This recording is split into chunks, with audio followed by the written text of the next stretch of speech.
Hi everybody and welcome back to the Willie St. Willie channel once again. And yes, you read that title correctly. This is the definitive, the director's cut, the legendary edition of the Obscure Cryptids Iceberg in its entirety. I figured since there are 4 parts of the Obscure Cryptids Iceberg, I might as well combine them all into one continuous long viewing experience. No need to click on all those different parts or look through a playlist or anything like that. I pretty much took out the intros and outros of most of them and just left the beginning and the ending. And also, don't worry, I left timestamps for each individual part and the tiers that they cover. So if you just want to skip around and just skip to your favorite critters that lie within the iceberg, feel free to do so, man. It's all up to you. I'm looking out for you. Okay, I got you. Now, fair warning though, because the beginning of this iceberg is one of the first videos I ever made on YouTube, the quality is not up to par with some of my later stuff, so just keep that in mind for when you first start the iceberg. So just giving you a heads up. I'm basically just recording it on my iPhone for the first part, and that was pretty much all I did. No proper lighting or mic or really anything. But with all the info out of the way, thank you guys as always for watching and clicking on this video and taking the time out of your day to watch little old me. And I'll see you in the depths of the Obscure Cryptids Iceberg. So without further ado, let's get into it. Today, we'll be discussing the obscure / lesser known Cryptids Iceberg. Now, this iceberg chart is kind of new as it came out in October, and I've only seen it float around in a couple different subreddits. And because it's not that well known, I figured it'd be the most fun and different for you guys to do it on this one. Now, for the sake of my own sanity, I'm not going to be going into too much detail with each individual cryptid on the chart, but I will leave the chart in the description below if there are any that, tickle your fancy that you want to look into yourself, because some of these are kind of interesting and some of them are kind of just goofy. Today I'll only be covering the first 3 entries on the chart, so consider this a part 1. And I promise, Scout's honor, that I will do my best to get part 2 out as quick as I can. So without further ado, let's get into it. I do apologize in advance if some of these cryptids are already kind of well known, especially in the beginning for all you cryptozoology fanatics out there. But trust me, the deeper we go, the more and more obscure these entries get. So starting off with tier 1 will be the classic, the Mothman. Now, in West Virginia folklore, the Mothman is a winged humanoid creature that was first seen in 1966 by a couple driving down the road in the middle of the night and was written about in the Point Pleasant Register. Now, this creature isn't necessarily popular because of the creature itself, but of the events surrounding it, as supposedly there were many Mothman sightings before tragedies such as like bridge collapsings, and it's kind of become a big staple of pop culture. So, pretty well-known cryptid. Injured Cold, or the Smiling Man, is another West Virginia cryptid, more specifically a Point Pleasant cryptid, and he is always reported surrounding UFO activity and Men in Black sightings, and is even popularized through some creepypastas that you may have seen from years ago in early school YouTube days. But this one is another commonly known cryptid, and pretty believable because, there could very well be a strange smiling man harassing people in West Virginia. It is West Virginia. Now, here we go. Another West Virginia cryptid, the Flatwoods Monster. Now, the Flatwoods Monster is most commonly described as an alien, being approximately 10 feet tall, having small claw-like hands and glowing red eyes and a spade-shaped head. And it was first spotted by 2 brothers in the woods in the middle of the night in 1952. Now, most professionals believe that this creature was most likely just a barn owl that had light reflecting off of him during a meteor shower and it scared the 2 boys. But, where's the fun in that, right? And here we have another popular cryptid, the Jersey Devil. Now, this story originated in the Pine Barrens, New Jersey region, in which a woman named Jane Leeds had 13 children in the woods, and upon giving birth to the said 13th child, she was very frustrated and exclaimed, "Let this child be a devil," and so he was.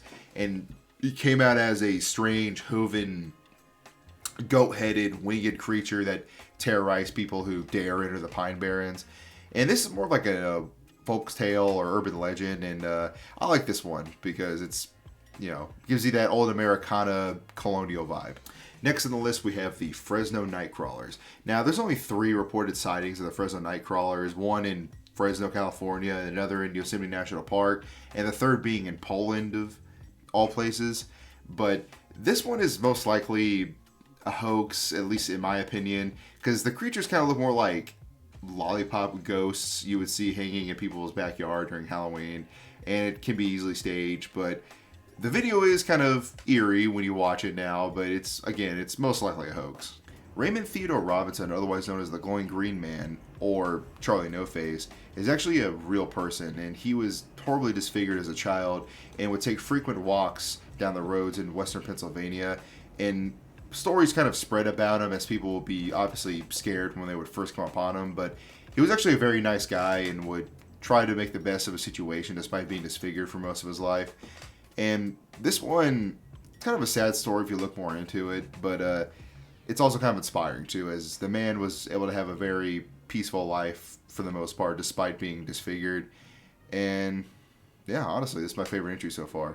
Now, the next entry is more of a general concept, as flying humanoids are just sightings of humanoid creatures being spotted throughout the world, whether it be angels or creatures or superhumans, i.e. Chronicle style. And yeah, this one's kind of just a broad topic, if anything. The Dover Demon is a creature that was sighted in 1977 in Dover, Massachusetts by two children, and was described as having a large head and tendril-like fingers. Now, I would put the Dover Demon kind of on the same level as the Jersey Devil or Bigfoot, as he's inspired many other internet urban legends such as the Rake, and has been featured in countless books and movies and TV shows. So, yeah, pretty popular cryptid to say the least. The skunk ape, or the Florida Bigfoot, is a cousin of Bigfoot that is most commonly sighted in the southeast United States, most notably in Florida, and usually sighted around swamps or swampy areas. And there have been many attempts to prove his existence through, like, sightings and video and footprints. So I would kind of put him on the same level as Bigfoot, like in the same family. Now we are on to tier 2, and the first up on the list would be the Black Stickmen. Now, this is a relatively recent phenomenon, and it refers to sightings of these strange, almost spider-like, pitch-black stick figures that many report to have a negative energy surrounding them when they come in close contact with them. And a lot of the ones I've seen have been videos of these creatures crawling on the sides of, like, people's apartment buildings. So, yeah, all around kind of creepy stuff. But, again, this is most likely just CGI creatures, to be honest, and stage photographs. But they are pretty cool. This is the first time I saw them. I thought it was, like, some weird, like, social experiment to freak people out. Next on the list, we have the oil pit squids. Now, this isn't necessarily creepy because of the creatures themselves, but because of the implication. And that's because, supposedly, in 1996, when workers were cleaning a sludge pit in Anderson, Indiana, they reported seeing these small 6 to 8 inch squid-like creatures floating around in antifreeze liquid and random car parts. And the reason it's kind of disturbing is because either A, they're weird alien spore creatures, or B, they are man-made horrors beyond our comprehension as a result of pollution in their mutated worms of some sort, or C, they're just a hoax, but, I'll leave that up to you to decide. Next on the list, we have phantom kangaroos. Now, no, they're not ghost kangaroos, but they're supposed traces of evidence of kangaroos and wallabies being found in areas that they're not native in. And most people chalk this up to either mass hysteria, escaped zoo animals, or exotic animals that have been released in some capacity in areas where they shouldn't be at. Next on the list, we have devil monkeys. And devil monkeys are a sort of cryptid hybrid primate creature in a subset of Bigfoot. And many people believe that they're just a creature that hasn't been officially identified by science. And people also believe that many phantom kangaroo sightings and evidence that is found is actually sightings of devil monkeys. Next on the list, we have the praying mantis man. And it is, you guessed it, a supposed humanoid praying mantis-looking creature that stands approximately 7 feet tall and has been sighted near the Muscatong River in, you guessed it, New Jersey. Next on the list, we have the ninjin, which is a modern Japanese folklore creature that's existed since the mid-2000s. And supposedly it's a white whale-like sea creature that lives in the Antarctic Oceans. And interesting enough, these urban legends started in 2chan, which is the Japanese website version of 4chan. The Bunnyman urban legend is an urban legend that started in Fairfax County, Virginia, surrounding the Bunnyman Bridge. And it started in 1970 when a few different people reported seeing a man wearing a bunny costume and wielding a hatchet and terrorizing people. But it kind of took on a life of its own when it started to spread throughout the DC and Virginia area. And they mostly range from that the Bunnyman is a vengeful spirit that comes back every Halloween to avenge his death, to him being an escaped mental patient that wields a hatchet and terrorizes people. Air rods, or solar entities, is a very strange cryptid on this list because they're not always necessarily creatures, but even skeptics acknowledge their existence, as they're never seen with the naked eye, like live. They always show up in people's camera rolls later on, and most people theorize that they are falling plane debris or alien spacecraft. So yeah, this is kind of a weird topic. Organism 46 Bravo is a supposed sea beast that is around 33 feet long and has many squid-like qualities, and is capable of regrowing limbs and spewing out poison. It was supposedly reported near the Russian research station Vostok. And this one I'm just going to read from you an excerpt from the supposed sighting. Dr. Anton Paldalka claims to have been part of the first scientific expedition to explore the lake. We encountered Organism 46 Bravo on our first day. It disabled our radio, which we later learned to our alarm was intentional. It is also able to paralyze prey from a distance of up to 150 feet by releasing its venom into the water. Tragically, my colleague and lifelong friend was killed this way. So, yeah, that's kind of a SCP entry if I've ever read one, but yeah. The Hampton Court Police Skeletor is a supposed ghostly figure that was spotted in a gray robe in Hampton Court on security cameras. Now, to me, this doesn't really look like a ghost. It looks like a guy who's late to a D&D game, but apparently Hampton Court is known for its ghost and poltergeist activity, so I'll leave this one up for your interpretation. Tall white aliens, not to be confused with the smaller gray aliens, are 6 to 7 foot tall, very pale and chalky aliens that thrive in arid environments. And nuclear physicist Charles Hall claims that the U.S. government has been cooperating and working with these aliens for several years. And there's been supposed many sightings with these different tall white aliens, and there's, to my surprise, several categories of aliens that people have been talking about for years, and this just happens to be one of the prevalent ones. Now, the Michigan Dogman is a werewolf-like creature that was spotted throughout the state of Michigan, and the sightings became more popularized after Steve Cook wrote a song called The Legend and played it on his radio show. And after the song was played, several people would call the radio station claiming to have seen that creature mentioned in the song, and from both recently and years prior. So could be mass hysteria, could this be urban legends being combined with new age sightings? I don't know. Now, super gators are more of a general concept of alligators being spotted and living in sewers, and they date all the way back to the 1920s.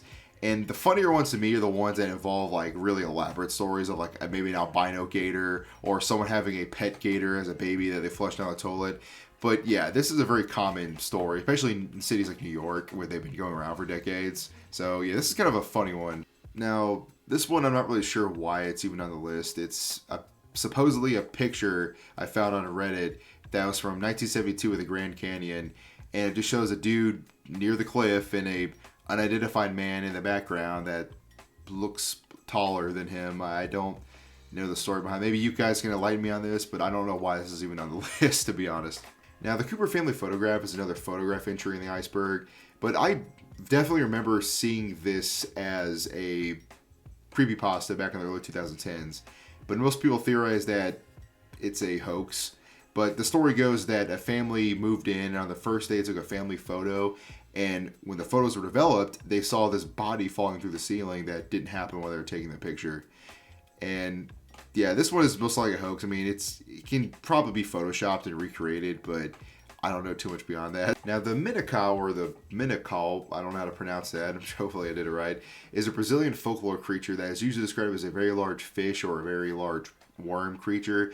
And honestly, this reminds me of like the giant sandworms from the Beetlejuice movie, if anyone remembers that. Now, the Ahul or the Ahal is a giant bat and or primate creature, and it's given that name because of the apparently eerie screech it gives out when it's flying around.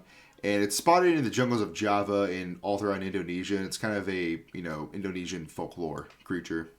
Now, the Coast to Coast Area 51 call is referring to a phone call received in 1997 on a radio show hosted by Art Bell. And the creepy part about the phone call wasn't necessarily the fact that the caller was supposedly a former Area 51 employee revealing how the aliens have infiltrated our government and they're coordinating future plans for humanity. The creepy part is when, in the middle of the show, the entire show went off the air, like just immediately, and it took them a little while to get it back on.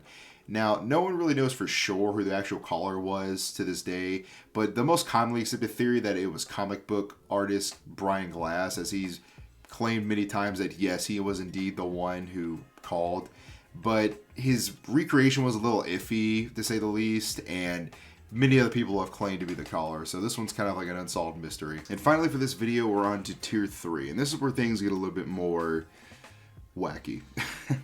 First on the list, we have the Amarillo Wolfman. Now, in the early morning hours of May 21st, 2022, security camera footage picked up a wolf-like creature outside the Amarillo Zoo, and most people speculate this to just be a man in a costume, possibly the San Antonio Spurs coyote mascot, which, in my opinion, it looks nothing like the picture, but, you know, that's just one theory. Next on the list, we have the Vegetable Man, otherwise known as the Veggie Man.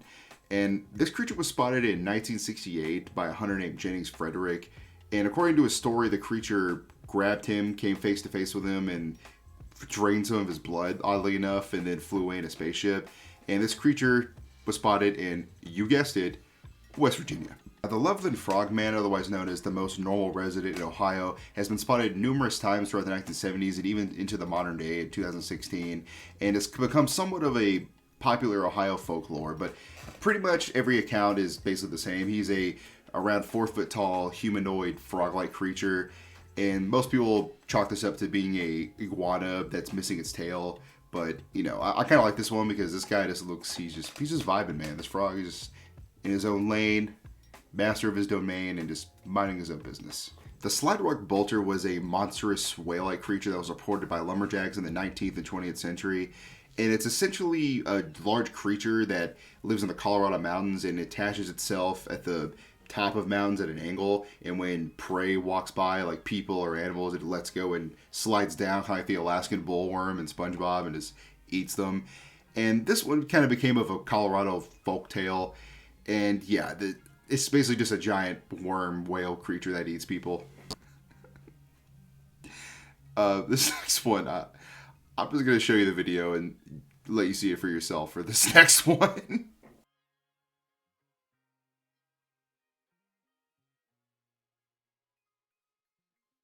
Next one on the list is the Cemetery Alien, and this one is kind of an old school YouTube video that used to be passed around, you know, one of those old creepy styles that have like playbacks and zoom ins. And essentially, according to the story, someone was recording footage in a cemetery, and years later after the fact, they reviewed the footage and saw this strange alien creature that was watching them in the cemetery. This one could potentially be a hoax, but not much is widely known about it, so I'll leave it up for you. The Maryland Cryptid Museum isn't really a cryptid on its own. It was basically an ARG that had an old, you know, Victorian explorer that started a cryptid museum where he would log all sorts of various creatures like tooth fairies and Mothman and things of that nature. And it's actually kind of cool, like the effort they went into to recreate and make these like old urban legends and like creatures. And they actually periodically go and make trips and have pop-ups where you can go visit them. But, you know, it's pretty cool. I don't really know why it's on the list, but it's pretty cool. Brosno Dragon is a Russian folklore creature that is said to inhabit Lake Brosno in western Russia. And this one is kind of like your stereotypical sea creature, serpent, dragon-like. But the coolest part about this is that supposedly, according to the story, during the German invasion of the Soviet Union, the Brosno Dragon ate an entire, like, German plane whole. So, yeah, this is kind of like just a cool, like, folklore story, honestly. The Beast of Gavadon refers to creature or creatures that terrorized people in France during the 1700s, and most accounts describe them as large dog-like creatures or striped hyena creatures. And many of the stories account valiant tales of heroes, you know, slaying the beast until eventually the attacks kind of ended in 1767, and they kind of just became noted as folklore history. But they were probably based off real attacks that happened from like gangs of wolves. So, you know, make that of what you will. The monster of Lake Toda, or the devil whale, is a strange folklore creature because there's no official sightings of the creature. There's just historical references, like stories where they'll reference a giant fish monster that lives in Lake Toda in modern-day Colombia. And these stories didn't really start until conquistadors came to the region, where they kind of mishmash local legends with their own interpretations. So, yeah, make that of what you will. The Mogollon Monster, or the Arizona Bigfoot, was another subset category of Bigfoot that was spotted in 1903. And he kind of has the same general descriptions as most other Bigfoot creatures, being large, bipedal, hairy, humanoid, ape-like. But the interesting thing about this creature is that supposedly, not only does he stink really bad, they for some reason had to emphasize that, but he can mimic other creatures and has a distinct blood-curdling scream, and even likes to taunt and throw rocks at tourists and campers. Like, I don't know. I would rather not run into this creature because he also supposedly drinks the blood of cougars. So God knows what he's going to do to me. The Ohio, Michigan, and Connecticut melonheads is a strange piece of American folklore, but most of the descriptions are about the same. They're small in stature, have large swollen heads due to a medical condition. But while most of the stories describe them as kids who left an orphanage and had to fend for themselves in the woods, the Connecticut one is a little different, where they are supposedly escaped mental asylum patients who cannibalize and interbred with each other in the woods, and all of them are known to attack passerbys, and yeah, they're kind of just disturbing to think about, really. The Appalachian knot deer is a strange cryptid on this list, as they're not necessarily cryptids on their own, but they're just more so collectivized stories of people who lived in Appalachia who have seen deer who aren't actually deer. Basically, they're creatures that look like deer, but they will behave differently or they'll look differently and just have a general sense of uneasiness about them. Maybe our friendly neighborhood Appalachian resident, Wendigoon, could tell us a little bit more about these creatures. The Monterey Bruja, or the Witch of Monterey, was a strange cloaked figure that flew over a group of Mexican students in 2006 in Monterey, Mexico. And this one kind of has that old grainy UFO type video feel to it, but with the addition of a sketch by one of the students to show what she supposedly looked like. The Montauk Monster, or the Rhode Island Monster, was a strange-looking carcass of a creature that washed up in Montauk, New York in 2008. And even though experts decided that it was most likely a water-degraded raccoon corpse, I always thought it looked like the creature from the second Teenage Mutant Ninja Turtles movie, but you know, that's just me. The Fawk Monster, or the Boggy Creek Monster, is a supposed Bigfoot-like creature that harassed the small town of Fawk, Arkansas in the 1970s. And this creature kind of became popularized due to the movie that was made about the events called The Legend of Boggy Creek. Now, I haven't seen it myself personally, but from the small clips I have seen, it kind of seems like a cheesy older horror movie, but you know, hey, I would check it out yourself. The Manigishi are a race of trickster people that originated in Cree folklore. But the thing about these guys is that their tricks aren't just all fun and games. They end up actually killing people by like tipping over their canoes and letting them fall off waterfalls. And they're kind of described similarly as the Dover Demon in terms of looks. But yeah, they're kind of just little dicks, to be honest. Next on the list, we have another piece of Native American folklore called the Pugwudgie. Now, not to be confused with the J.K. Rowling Harry Potter universe of them, but the Pugwudgie is supposedly a small 2 to 3 foot tall humanoid creature that's capable of shape-shifting and using magic, with the most common form being a small porcupine troll-like appearance.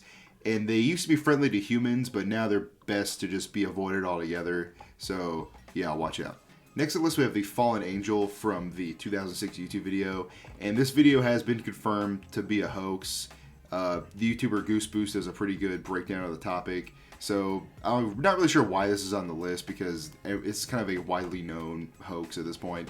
The Kune Kune is another piece of modern Japanese folklore that originated in 2001, and they're most commonly described as kind of scarecrow-like and having fabric-y and slender limbs that they wriggle around, and they're most commonly spotted on summer days. The Lake Baikal Dead Alien video is a video of a group of Russian guys who find a dead alien in Siberia, and yeah, that's pretty much all that is. The Argentinian chupacabra is a supposed 7-foot tall camel-like creature that slayed a German Shepherd in Argentina. It was a pretty straightforward story. Like, don't know too much else about it. Flying manta rays. West Virginia, you just cannot seem to stop with these cryptids, can you? But yes, in 2004, a couple driving from Point Pleasant to Huntington, West Virginia, spotted a giant manta ray creature hurl over their car. Now, experts decided that since most of these encounters were reported near rivers, that they were probably just manta rays that jumped out of the water and glided temporarily, as apparently some species are known to do that, which, hey, learn something new every day, because I didn't know that either. Now, this next entry is kind of just a wacky story, to be honest. It can probably make up its own entire video. But Gloria Ramirez, otherwise known as the Toxic Lady, was a lady who was admitted into the emergency room in 1994. But the crazy part of the story is that many of the hospital staff died of exposure to her body and blood. And experts were baffled for years as to why this happened, and most is chalked up to mass hysteria. But a recent theory concluded that she was basically exposing herself to certain chemicals that caused a reaction that caused hospital staff to essentially get sick. I'm just going to read this from a report because I don't think you guys would believe me if I didn't just read it straight off. But an investigation by Lawrence Livermore National Laboratory proposed that Ramirez had been self-administering dimethyl sulfoxide as a treatment for pain, which converted into dimethyl sulfate, an extremely poisonous and highly carcinogenic alkylating agent. Now, I don't know about you, but that sounds like I'm just reading off chemicals from Walter White's class. But I cannot believe that this story is real. I cannot believe it, honestly. And if you want to learn more about it, I highly suggest you look into it because the story is kind of nuts. So residents of Centro Corral in Argentina, 2008, reported that they were attacked by a gnome. That's pretty much the story. A gnome attacked a bunch of people. That's the story. The Fortran Gray Alien was a post made on November 21st, 2018. And even though most people determine this to be a hoax, it's still a fun story to read when you're scrolling through in the middle of the night. As supposedly the man, while working on his car in the middle of the night, took a picture of a giant gray alien outside of his window. So, real good times. At first glance, the solar plexus clown glider seemed to be just another creepypasta image entry like smile.jpg. But the more I looked into it, the stranger this rabbit hole went down, as there are stories of people saying that this image is a demon and it messes with your plexus chakra, and that it's trying to infect your mind and make you a host for the infection, down to, it's also an MK Ultra experiment where the government was trying to manipulate Dead Rabbit radio podcast host Jason Carpenter. And after all that, I found out that it's a hoax. The image is a hoax. It came from a book by John Baudrillard, I believe I'm pronouncing that right, called Why Hasn't Everything Already Disappeared? So, yeah, don't be scared just looking at the image. Now, Momo the Missouri Monster is another Bigfoot-like creature, but Momo is kind of a sad, niche micro-celebrity, as he never really blew up, similar to the Boggy Creek Monster or the Mothman did. It kind of just became this niche little folklore entry that no one really cares about. But it's basically the same thing as any other Bigfoot sighting, to be honest. The Minnesota Dogman is basically the same type of creature, such as the Michigan Dogman or the Beast of Bray Road. So, werewolf, wolf-like type creature. And there's not much to say about this one other than it's just a lesser-known werewolf creature that no one talks about that much. Now, the Ewok Trolls, or the Thai Cave Trolls, are basically small hairy creatures that were spotted singing and performing near caves in Thailand, but it was a hoax. It was a performance group that was doing a show in Thailand. So, but honestly, it would be creepy to come upon these things if you're just sailing down, caves in Thailand. I would be pretty freaked out seeing them, regardless of what they were singing. Now, the Sunnyvale Toys R Us was a Toys R Us located in Sunnyvale, California. And this obviously isn't really a cryptid entry, but I'm guessing it was put on the list because it became popular in the 70s when a seance was hosted there on the show That's Incredible. And there's not much else known about this Sunnyvale place besides that supposedly many ghosts of children resided at the Toys R Us, but it's since been closed down, so obviously no one really visits or talks about it anymore. This next entry is just a YouTube video called The Mysterious Man Touches Shoulder of Another Man, and it's basically just a unknown man who gets the attention of another man on the camera, where he narrowly avoids being injured by a closing rail door. Yeah, it's kind of straightforward, but many people believe that this was a angel or death himself that was coming to spare this man. So if you want to put that much meaning into it and to make it more inspirational, then by all means go for it. The Moorhead CCTV creature is a pretty recent phenomenon where a strange, white, hunched over creature is seen walking outside the view of a security camera in Moorhead, Kentucky. And honestly, it just looks like me when I'm getting shredded cheese in the fridge in the middle of the night. So, I don't know. Make of this what you will. So guys, this next entry is a very serious one indeed. It's the Van Meter Visitor. Essentially, it's a giant pterodactyl-like creature with freaking laser beams on its head. And I don't know how else to describe it. That's all it is. It's just, and the townspeople, they tried to shoot it, and apparently it didn't do anything. So it was a giant armored pterodactyl with freaking laser beams on its head. Yeah, moving on. Squonk is the next entry on this list. And I figured what better way than to simply read the description of a squonk from one William T. Cox, in which he wrote about it in Fearsome Creatures of the Lumberwoods. The squonk is of a very retiring disposition, generally traveling about at twilight and dusk because of its misfitting skin, which is covered with warts and moles. It is always unhappy. Hunters who are good at tracking are able to follow a squonk by its tear-stained trail, for the animal weeps constantly, and when cornered in escape seems nearly impossible, or when surprised and frightened, it may even dissolve itself into tears. So yeah, it's not a good day to be a squonk, ever. The cactus cat is a fearsome critter in American Southwest folklore, and it's essentially just a bobcat that has a long spinal-like tail that he uses to slash open cacti to drink the juice out of it. And it usually just spends its time sleeping throughout the day and then drinking cactus juice and eating bugs throughout the night. And also howling. Apparently it howls a lot. And honestly, it's kind of just a vibe, honestly. He just kind of chills and does whatever the hell he wants. Finally, we come to the final and my least favorite entry in this list, the giant Congolese spider, in which it's essentially a giant trapdoor spider that was first reported in 1890 by British missionary John Symes. And it was once described as being once numerous, but now a fading away species. Which is good, because who the hell likes spiders? Starting off with tier 4, we have atmospheric beasts. Now, these guys aren't really the normal flying monsters you think of. They're mostly described as semi-solid, if not ethereal type creatures that glide through the clouds. But usually they're described as giant sky serpents or jellyfish or whales of all creatures. And this is one that you would tell a little kid when you're in the park and it's a cloudy day and you're just pointing out random clouds and say, hey, looks like a giant sky serpent. And, let their imagination run wild. Next on the list, we have the 1732 vampiric plague. And this is a reference to like a mass hysteria event that occurred in 1725 and 1732, where Serbian villagers would find corpses in the graveyards that were filled with fluid. So it kind of started the myth of like, oh, these corpses are actually vampires, and they rise out of the dead at night and sneak into our town and drink our blood. And many people point to this as like the focal point, like the trend that started the whole vampire plague that got popular throughout Europe. There's some debate on that, but this is a well-known like mass hysteria event.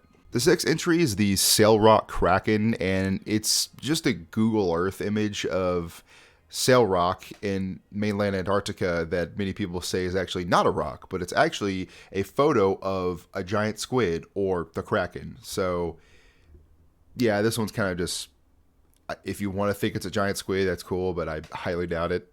The Corfu Island creature, or the Grecian dolphin, is essentially a unidentified sea creature that Scottish tourists vacationing in Greece pointed out. Most people theorize that it might be some sort of nuclear waste mutated dolphin or an unidentified sea creature, and skeptics identify it as possibly a boat bumper that was just misidentified, or a giant pikefish, but I'll leave that up to you. The St. Augustine monster is essentially the name given to a giant unidentified carcass mass that washed up on the beach of St. Augustine in 1896, and most people recognize this as the first ever instance of a globster, which is basically a giant mass of unidentified fleshy parts that no one can really figure out what it is. But several years later, in 1995, scientists kind of came to the conclusion that this globster, or the St. Augustine monster, was just a bunch of sperm whale blubber that just kind of coagulated together. So that's probably the more realistic explanation. The pallid sailfin is a supposed new species of fish that was recognized by diver William Beebe in 1934. And this is kind of like a classic for a bunch of cryptozoology nerds, because this is like a legitimate scientific endeavor where a diver was doing several deep dives and claimed to have seen several new species of fish in the deep parts of the ocean. And it even has its own scientific name, which is the Bathymbri istiophasma. So if you want to go try to find this fish yourself, go to the coast of Bermuda and just dive as deep as you can. I'm just kidding. Don't actually do that. The sea swine is a name for several different mythological sea creatures throughout history, but the name sea swine can be traced back to ancient Greece, and many people think it means porpoise because porpoise and pigs have similar round bodies, so sea swine is just the name given to some of these creatures, but I really don't know for sure. Eoshinka is the name given to the Kishtum dwarf, which is a supposed female dwarven creature that was born with several deformities, which caused her to turn out the way she did. And she was born in a village in Chelyabinsk, Russia, which, interesting fact, is actually where our favorite Russian YouTuber, Roman, is from. So he may know more about the story than I do, because the story seems pretty, like, a pretty obvious hoax, but, you know, that's just me. Next on the list, we have another dwarven creature called the Atacama skeleton, or Ada for short. And the story goes that Ada was born prematurely and suffered from scoliosis and severe dwarfism, and that's why the remains look the way they do.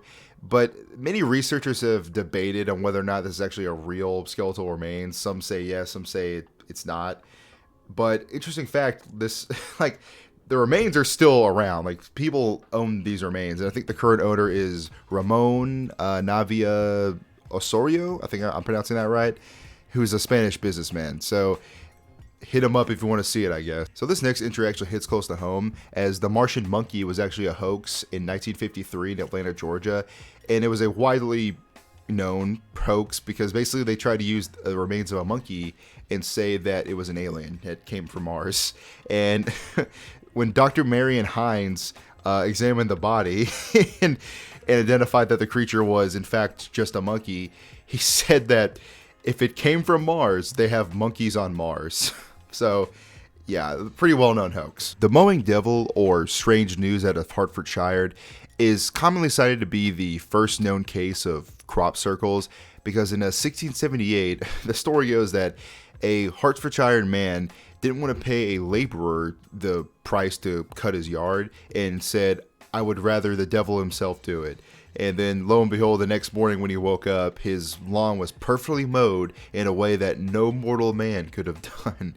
So yeah, this is kind of a funny one, I thought, to be honest. Crawfordsville Monster is a UFO story, except that in this story, the UFO in question is not a spacecraft, but it's a creature itself. And this kind of started that trend where maybe not all UFOs are just spacecraft, and maybe they are airborne organisms. So just think of the movie Nope, and that kind of gives you the idea. Sorry if I spoiled the movie Nope for you guys. That's kind of a giveaway, but I mean, it's been out for a while. If you were going to see it, you would have seen it already. Let's just be honest with yourself. The Google Earth Loch Ness Monster is essentially another Google Earth image claiming to have captured the Loch Ness Monster.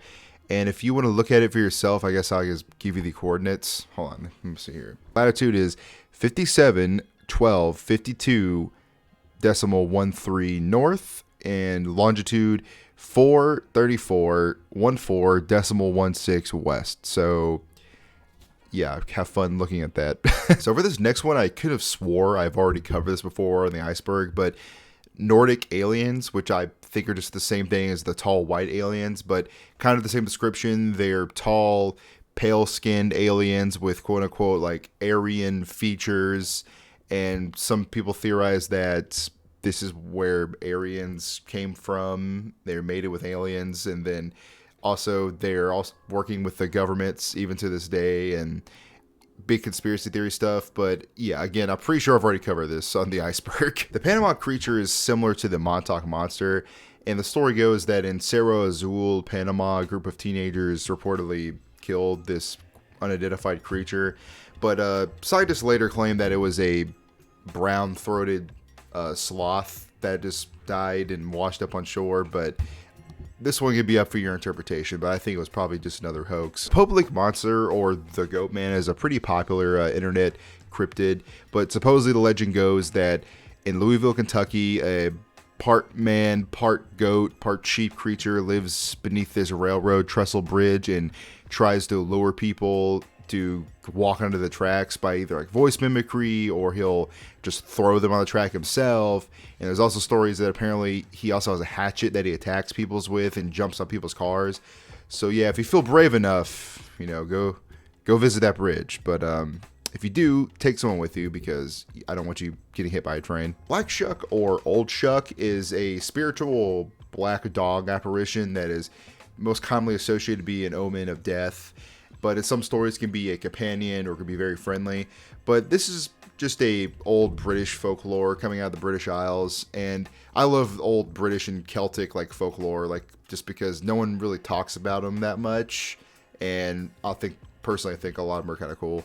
The Eric Shipton Yeti photographs are pictures from a mountain climber named Eric Shipton, who, while exploring the Himalayas, supposedly found evidence of a Yeti creature, like giant footprints that were not made by man or any animal that he knew of. And for believers in Yetis and Bigfoot, this is common evidence that is brought up. Next on the list, we have Arctic dinosaurs, and this is kind of a straightforward topic, as it's basically just the idea that evidence can suggest that dinosaurs lived in the Arctic millions of years ago. And the crazier theories comes into where, oh, they're actually still there, and they actually plays into Hollow Earth theory, and actually that dinosaurs escaped into the Hollow Earth, and yeah, big rabbit hole to go down.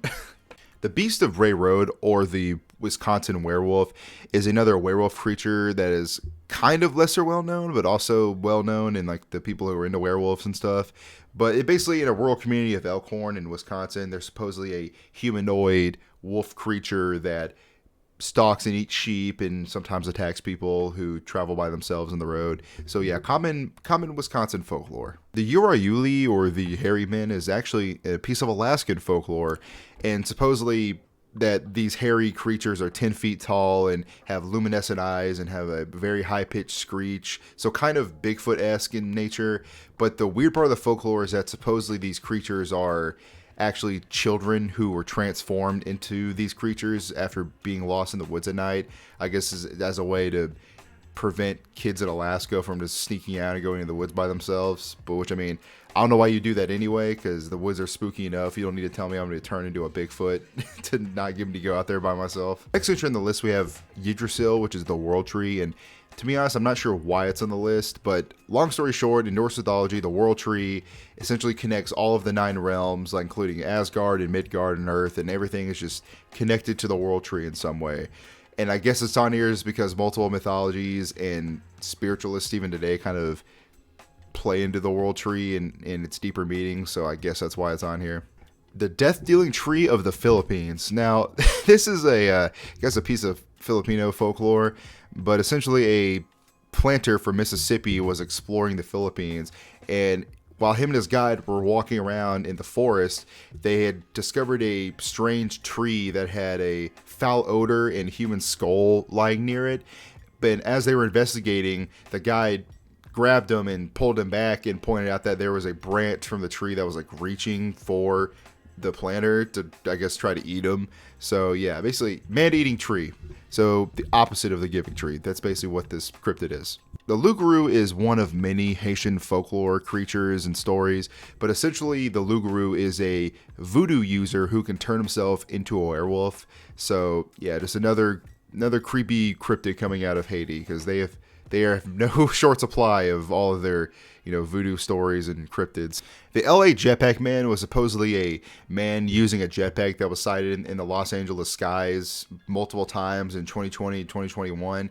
Most people theorize that this might have just been a drone designed to look like a man wearing a jetpack, or that it actually is just a dude who got his own jetpack and decided to fly around. The Spacemen of Saint Cyril. Now, this story is basically another UFO story, except the twist in this one is that the couple who witnessed this described the visitors as being robots, like robot type aliens that floated across, so they didn't leave any footprints where they were at. But basically these robots were investigating their trailer and mobile home, and they saw up to a maximum of around 15 of them. And interesting enough, the investigators, upon coming to the scene afterward, said that they even found tripod prints from the supposed UFO, but again, no actual footprints of the creatures, as the couple claimed that they were floating around everywhere. So yeah, just make of this one what you will. There's not much I can find out about the Glimmer Man story, but essentially it's a college girl and her dog spotted a glowing yellow-eyed invisible light creature that was staring at them. But I also found out there's a Steven Seagal movie named The Glimmer Man. I haven't seen it, but I mean, it's a Steven Seagal movie, so I'm not expecting that much out of it. The rhinoceros dolphins is supposedly a unidentified new breed of sea creatures that have 2 dorsal fins, and they're kind of like giant dolphins.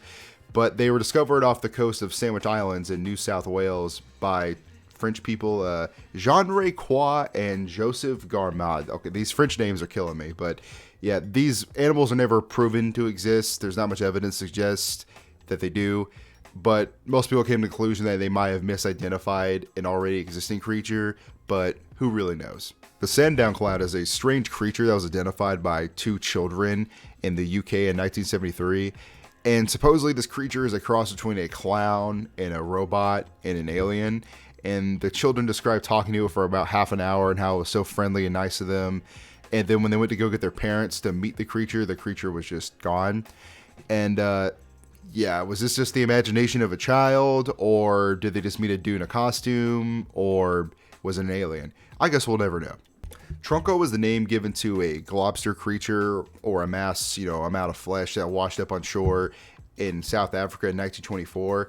But the funny thing about this story is that supposedly that this creature was battling 2 killer whales prior to it being washed up on shore. So it's kind of like another unidentified globster creature, with the exception that it has a backstory. The Ohio Mossman or Grassman is a very popular Ohio cryptid, and it's essentially a 7-foot tall, 300-pound humanoid creature covered in grass and moss. And it's reported that they're smaller than the classic Bigfoot, and they're more humanoid looking. But yeah, like it's kind of just a spin on the Bigfoot kind of sightings, to be honest. So the Kusi, or the Kushi, I think I'm pronouncing that right. It's a Japanese lake monster supposedly living in Lake Kushiro. And the naming convention was kind of attributed to Nessie, like, Loch Ness, Nessie, but, Lake Kushiro, Kushi, like, yeah, very creative, right? The Frank Smith Yeti footprints is another story of supposed evidence of Yetis existing in the Himalayas. So famous mountain climber Frank Smith, who also discovered the Valley of Flowers region in the Himalayas, also photographed pictures of Yeti footprints supposedly. And yeah, kind of another classic story. The Luna Park ghost train fire was a fire that broke out in 1979 in Luna Park, Australia.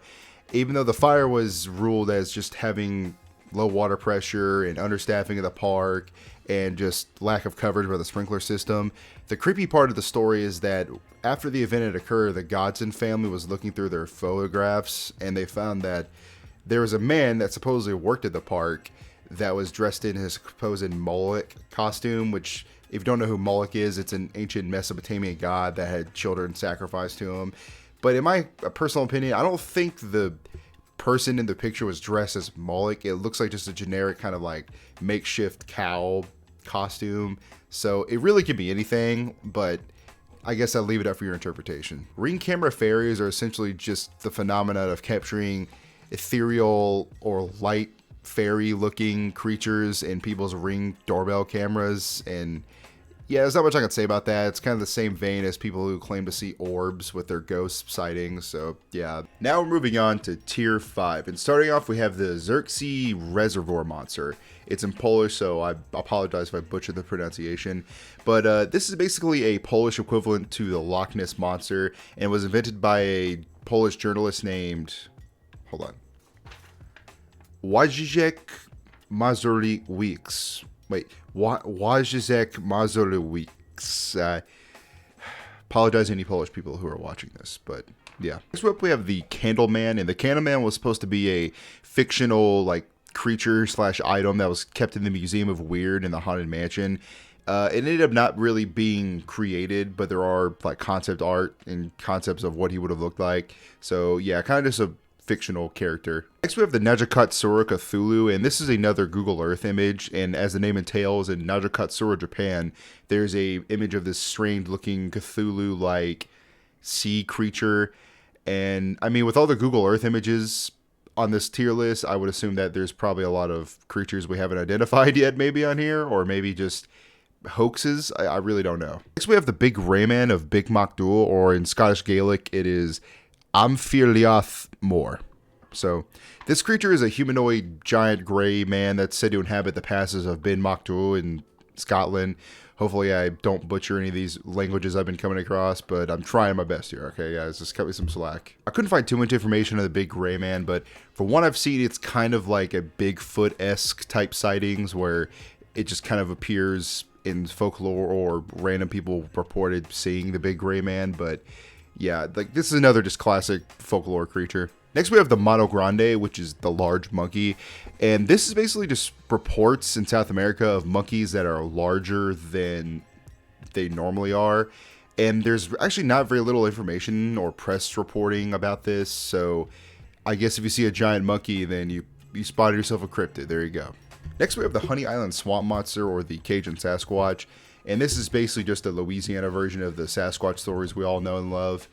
And even though many tourism companies have capitalized on the Cajun Sasquatch, folklore and try to get people to come do their swamp tours and go to the shops, many scientists agree that this creature probably doesn't exist. But hey, if you're listening to scientists for any of these cryptids, then you're probably just no fun to be around. We're trying to live our life. Keep it to yourself, you nerd. The Galway puma is a phantom cat that has been sighted in southwest Scotland, in Galway and Dumfries. And this is a phantom cat that kind of falls in line with many other stories of leopards and pumas and tigers being spotted in areas they're not native in. And even when I was younger, I had a phantom cat story that went around near where I lived. And I didn't believe it for several years until one day someone showed hunting cam footage to me that had a black panther on it, supposedly. So, yeah, something to think about. The Girt Dog of Innerdale, or the Demon Dog of Innerdale, is an English folklore creature that supposedly, between the months of May and September in 1810, killed around 300 to 400 sheep and livestock until it was finally killed by an English hunter. And from everything I've seen, the story is real, even though the deaths may have been exaggerated of the sheep. But the funniest part about the story to me was when they had measured and weighed the carcass of the creature that was a Tasmanian tiger. They measured the weight in stones, so it weighed 8 imperial stones, and I had to look that up because I have no idea how much 8 imperial stones weighed, but it came out around 51 kilograms. But still, I just thought that was funny to me. The story of Steller's sea ape is a pretty famous cryptozoology story, but basically it goes that in 1741, German zoologist George Steller encountered this creature near Alaska that he said was very playful and had attributes of a shark and a seal, and he identified it as some new species that he called a sea ape, but most experts believe that he just misidentified a northern fur seal, which I had never heard of until now. The Blue Mountains Panther is another phantom cat story that comes out of Australia, and most people theorize that this phantom cat came from an escaped circus or descendants of like World War II soldier animal mascots, or even that some eccentric businessman bought it. But, this kind of falls in line with many other phantom cat stories.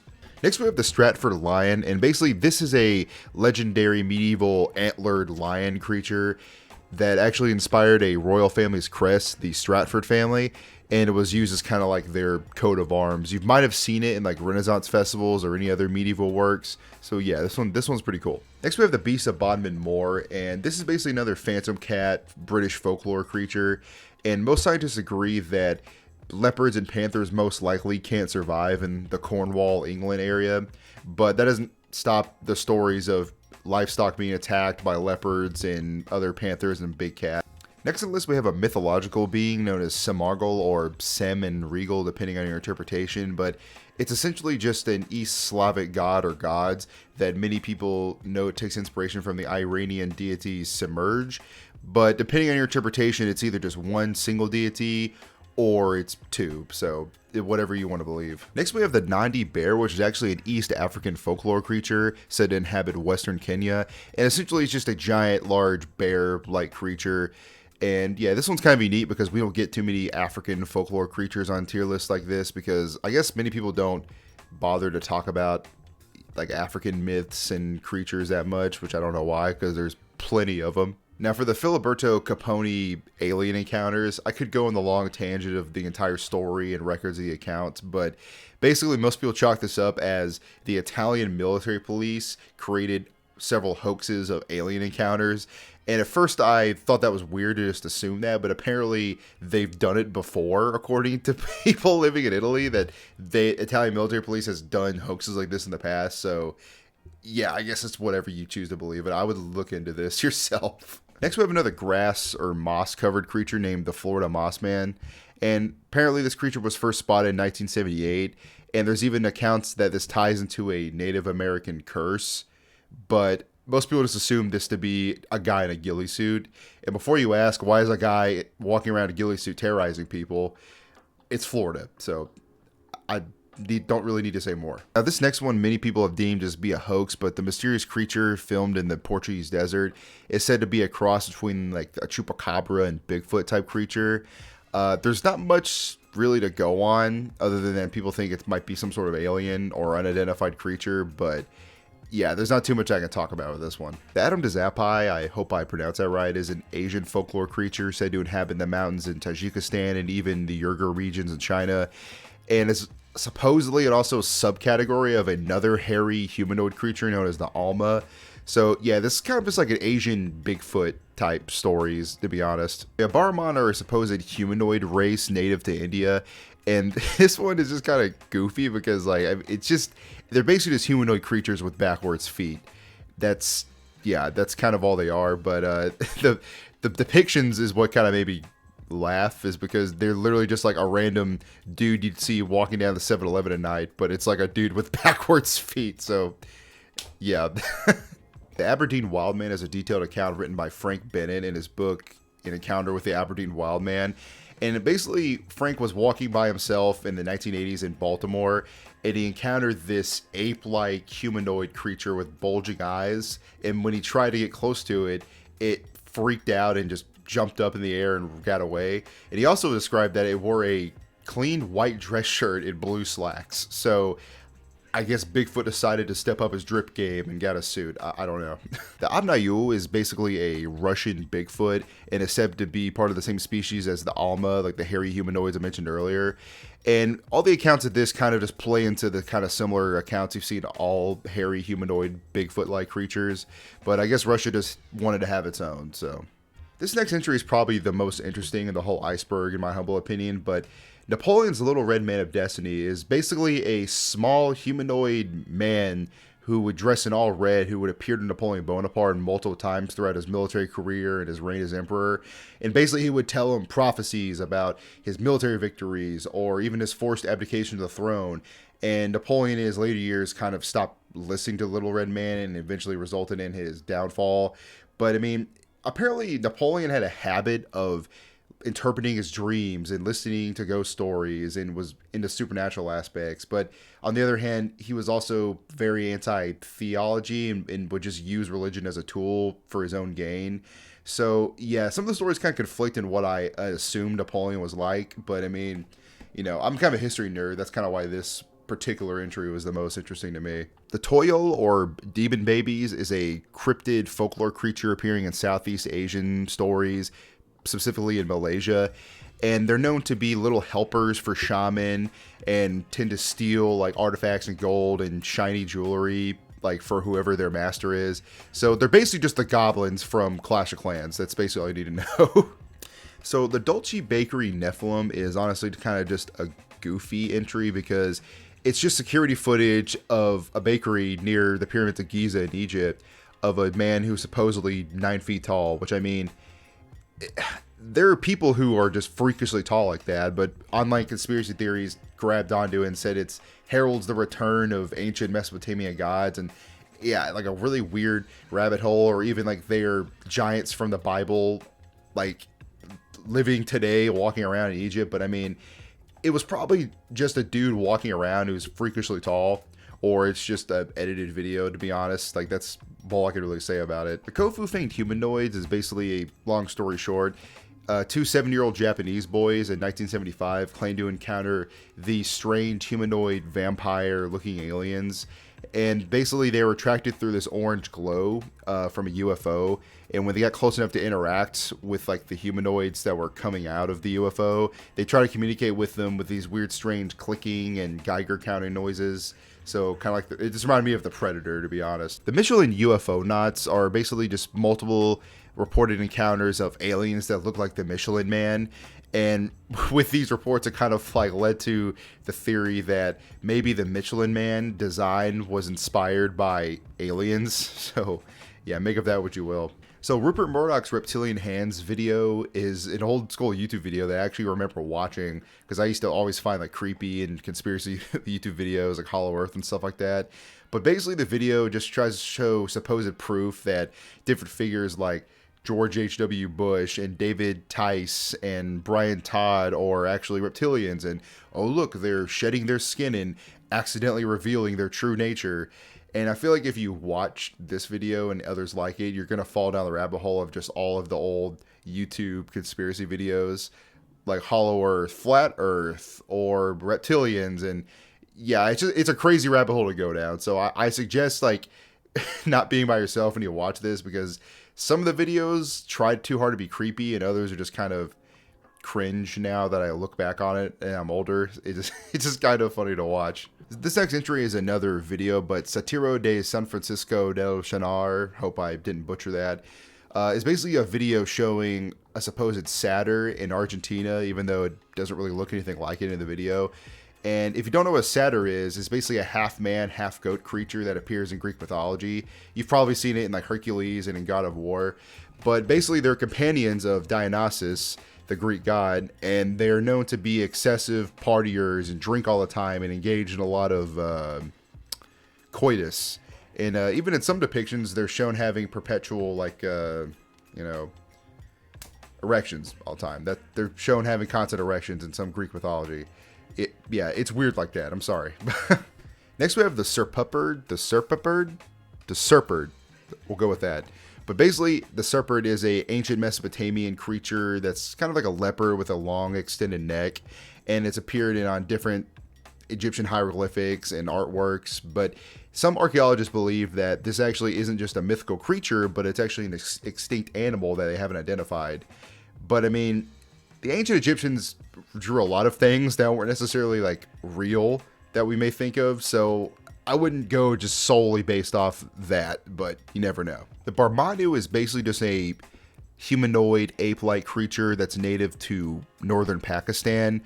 And the twist here is that they're basically just like any other Bigfoot ape-like creature, except that the Barmamu has a habit of trying to kidnap women and coitus them, have coitus with them. Yeah, that's the best way I could put it. This oarfish found in Arica, Chile is, it's not really a cryptid on its own because it is a real animal, but basically fishermen in Chile found this giant 16-foot bony oarfish, and locals were freaked out by it, not because of just the giant fish itself, but because these fish are supposedly an omen or a forerunner of earthquakes, natural disasters.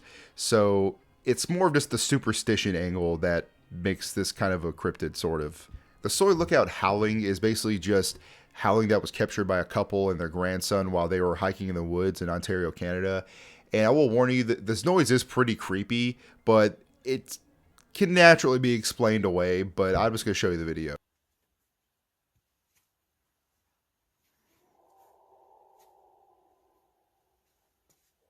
The Ferrari Farm skinwalker sightings is basically just multiple accounts of skinwalkers being sighted at Ferrari Farms in Reno, Nevada.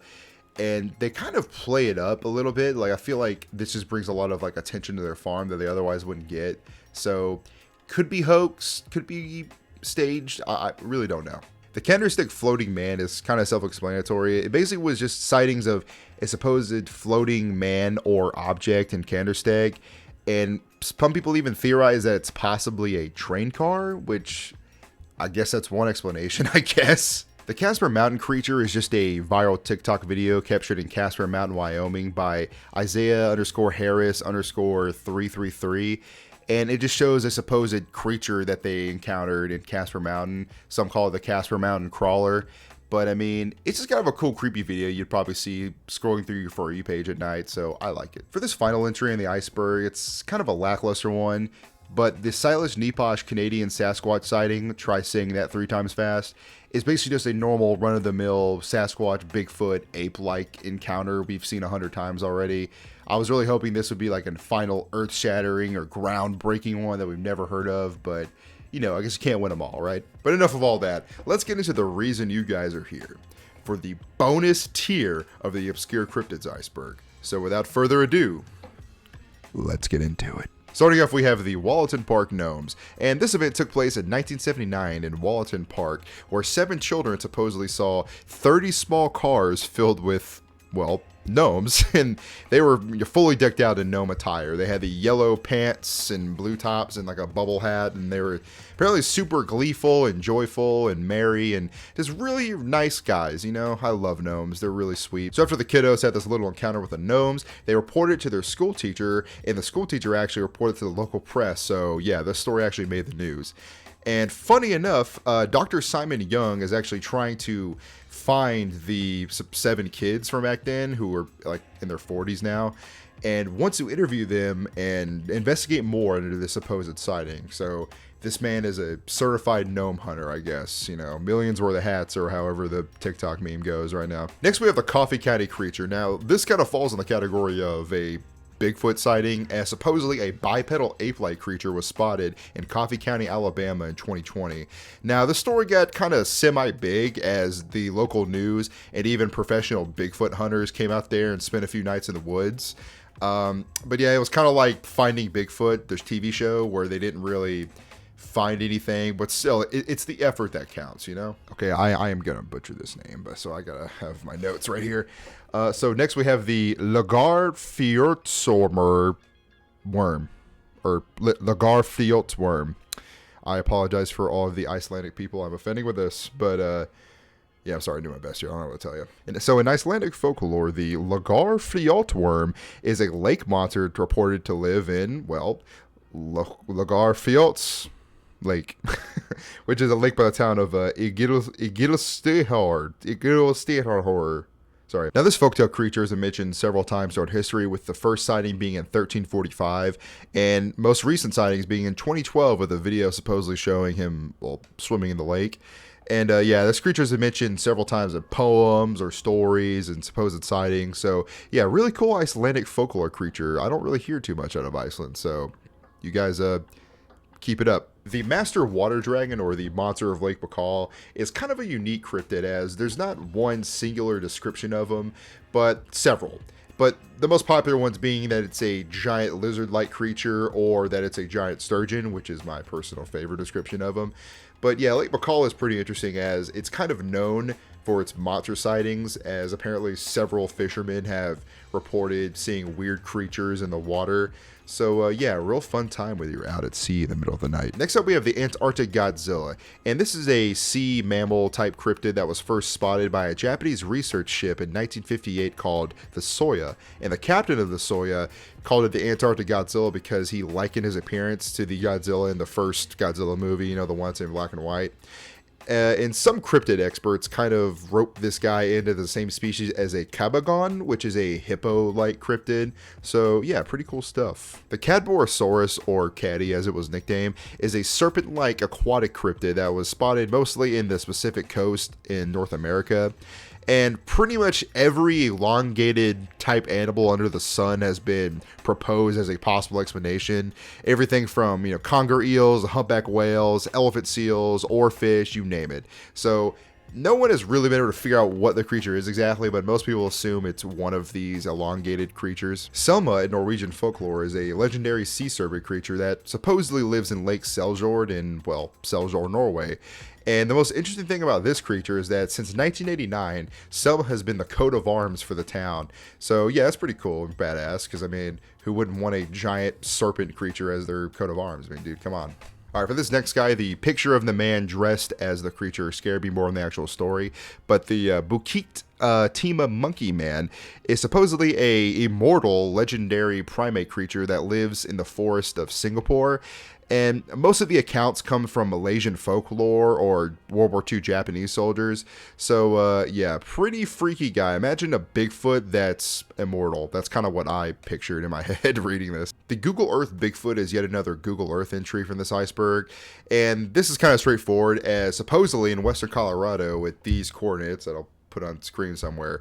Google Earth captured a Bigfoot sighting, so, you know, pretty interesting. The Gabriel Bent creature is a corpse that was discovered in Gabriel Bent, Egypt.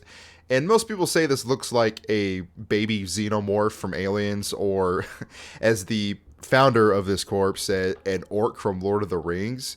But most scientists kind of chalk this up as it being the corpse of a moray eel, which I guess is more believable.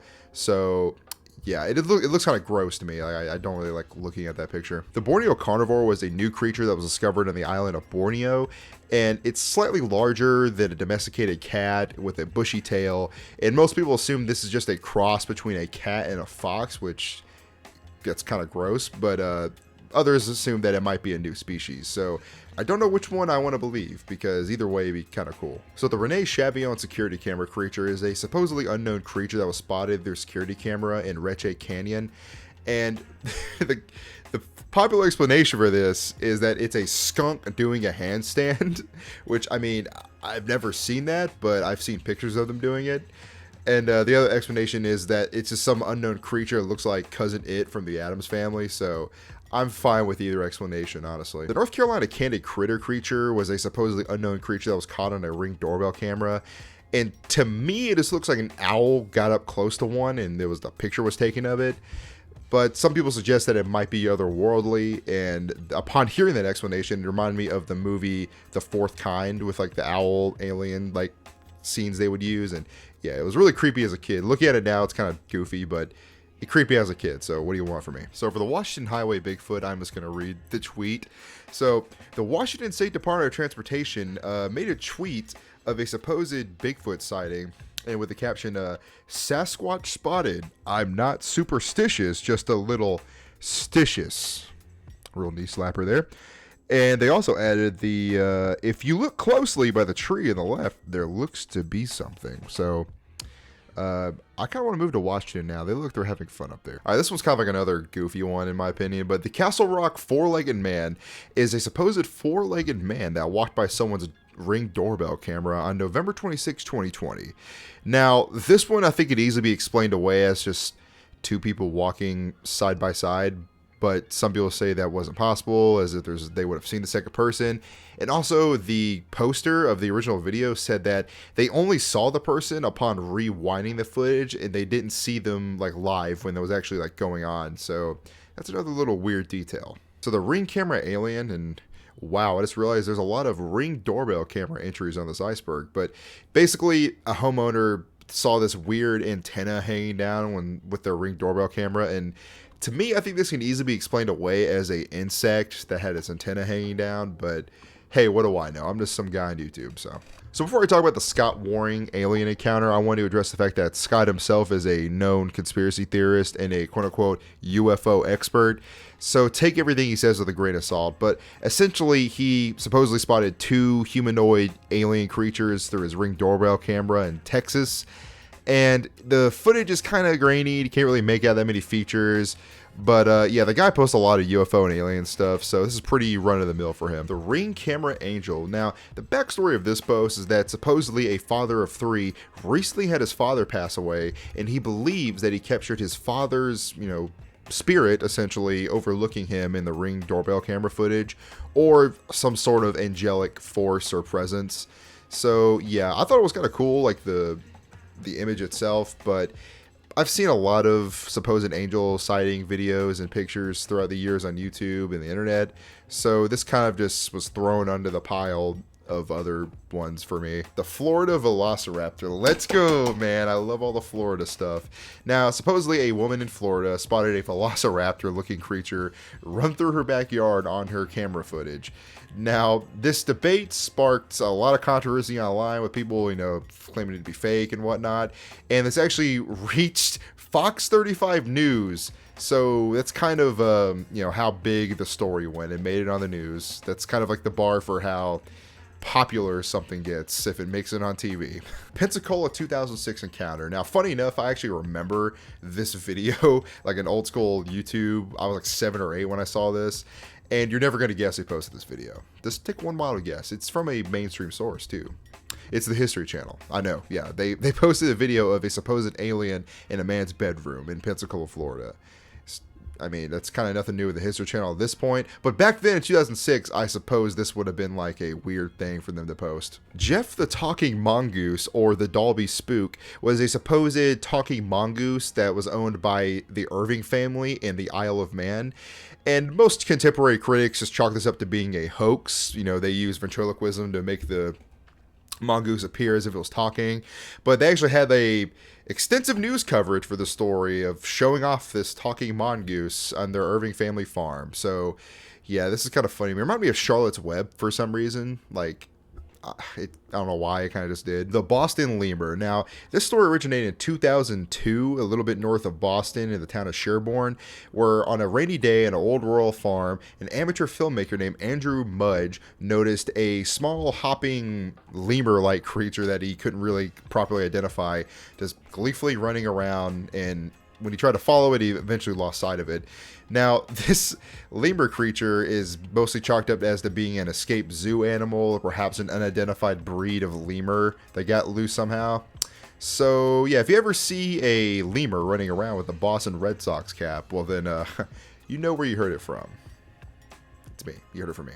The California fetus. Ugh, God, this picture's kind of gross. But essentially in 2015 in Los Angeles, California, an unidentified carcass of a weird alien-like creature was found. And most people chalk this up as it being a deformed fetus or maybe an alien body. But I don't know. It's just gross. I don't want to talk about this anymore. Let's move on. Aliens in Aisle 5. Now, this sounds like an old science fiction story, but basically the story goes that in 2006 in Vancett, Virginia, a passerby was just driving by a Food City store until they noticed a flying saucer that was hovering just above the Food City store. And when another innocent bystander was walking by, a humanoid gray alien figure just appeared from the craft and grabbed him by the neck and then abducted him and flew away. So yeah, kind of a drive-by abduction story. The Garson Invaders. Now, this is an extraterrestrial sighting that took place in July 2nd, 1954, by a Canadian miner named Emilio La Sarza, who was originally Italian. And he described these aliens as not scary or outright hostile, but outright apocalyptic. So, real Lovecraftian type stuff right there. And he would describe the aliens as being colossal in size, around 13 feet tall, having bluish green skin, tendrils, and a singular giant eye. They also had crab-like claws and twin antennas coming out of their head. And when the largest of them, how he assumed to be their leader, started approaching him, he obviously got freaked out and tried to leave, but then he was hit by what seemed like a psychic blow. Now, according to Ennio, he had no interest in science fiction or alien abduction stories before this event, so basically this was the most traumatic event of his life, and he swears by it that it was all real. He did not make up any of it. Now, honestly, this story can probably make up its own video if it's stretched out long enough, because Lovecraftian aliens always freak me out, so yeah, this is a good entry. I like it. The Texas Stilt Walkers, otherwise known as the Striders, are supposed cryptid beings that reside in the southwest United States, or more specifically Texas, and they kind of remind me of the Black Stickmen that I mentioned earlier in the Cryptid Iceberg, or the Cloverfield Monster. And these eyewitness reports didn't really start appearing until 2008 online. And even though most known eyewitness reports describe them as being peaceful and not outwardly hostile, some people describe them as being evil, predatory spirits. So, pretty cool entry, to be honest. The Bird Beast of Var is a supposed extraterrestrial encounter that happened in France in 1962, where the creatures attacked a man's car. And the description of these creatures kind of remind me of the Griffin in mythology, or kind of like an alien version of a griffin. So yeah, pretty cool cryptid. The only story I could really see describing these creatures was the original story in 1962, so I'm not really sure if there's been other encounters since then. I don't know that much about it. So the Also One story, otherwise known as the chillest alien in the cosmos, is probably my favorite entry in this entire little tier, and you'll start to realize why as I tell the story, because this can kind of make up its own video altogether. But basically, the Also One encounter was an extraterrestrial sighting by 41-year-old oil well driller Carl Higdon on October 25th, 1974. Carl took the day off from his oil well drilling job and decided to hunt some elk in Medicine Bow National Park. Upon discovering a little herd of elk, Carl decided to take the shot, but once he pulled the trigger, he realized that there was no recoil in his rifle. Better yet, there was no sound at all. And it wasn't until a few minutes later that Carl kind of started to realize that there wasn't really any sound anywhere, and everything seemed like it was slowed down. And he can actually see his bullet like slowly traveling like towards the herd of elk as if like as it was coming out of his barrel. And kind of freaked him out. After a couple minutes of Carl just being perplexed as to what was going on, a strange humanoid alien creature approached him and said, "How you doing?"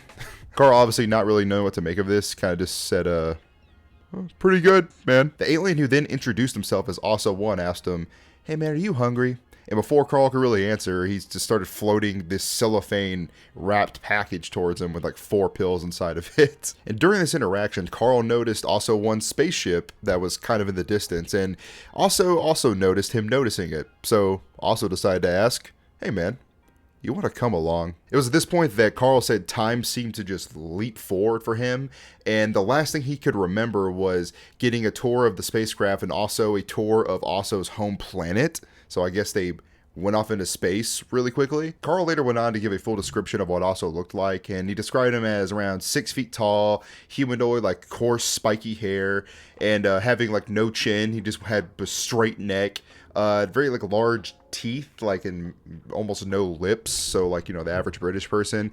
And he also was wearing this skin tight black one-piece suit that was kind of like what scuba divers wear. And he also said he had noticed he had a star-like insignia on his belt that he couldn't really identify as to what, you know, any Earth organization that it belonged to. And also he had a pair of antennas, so kind of like Mantis from Guardians of the Galaxy. Oh, apparently also had no hands. He had like a drill-like appendage sticking out of his right hand, and then completely nothing at all on his left wrist. So yeah, this is probably the coolest alien encounter story I've seen recently, so yeah, maybe I should have made a video about this instead of the dude who had sex with an alien in my last video, but you know, hey, it was fun either way, you know, I had fun. Next we have the Pendelli egg, and this is kind of a weird extraterrestrial sighting that happened on Mount Pendelli in Greece.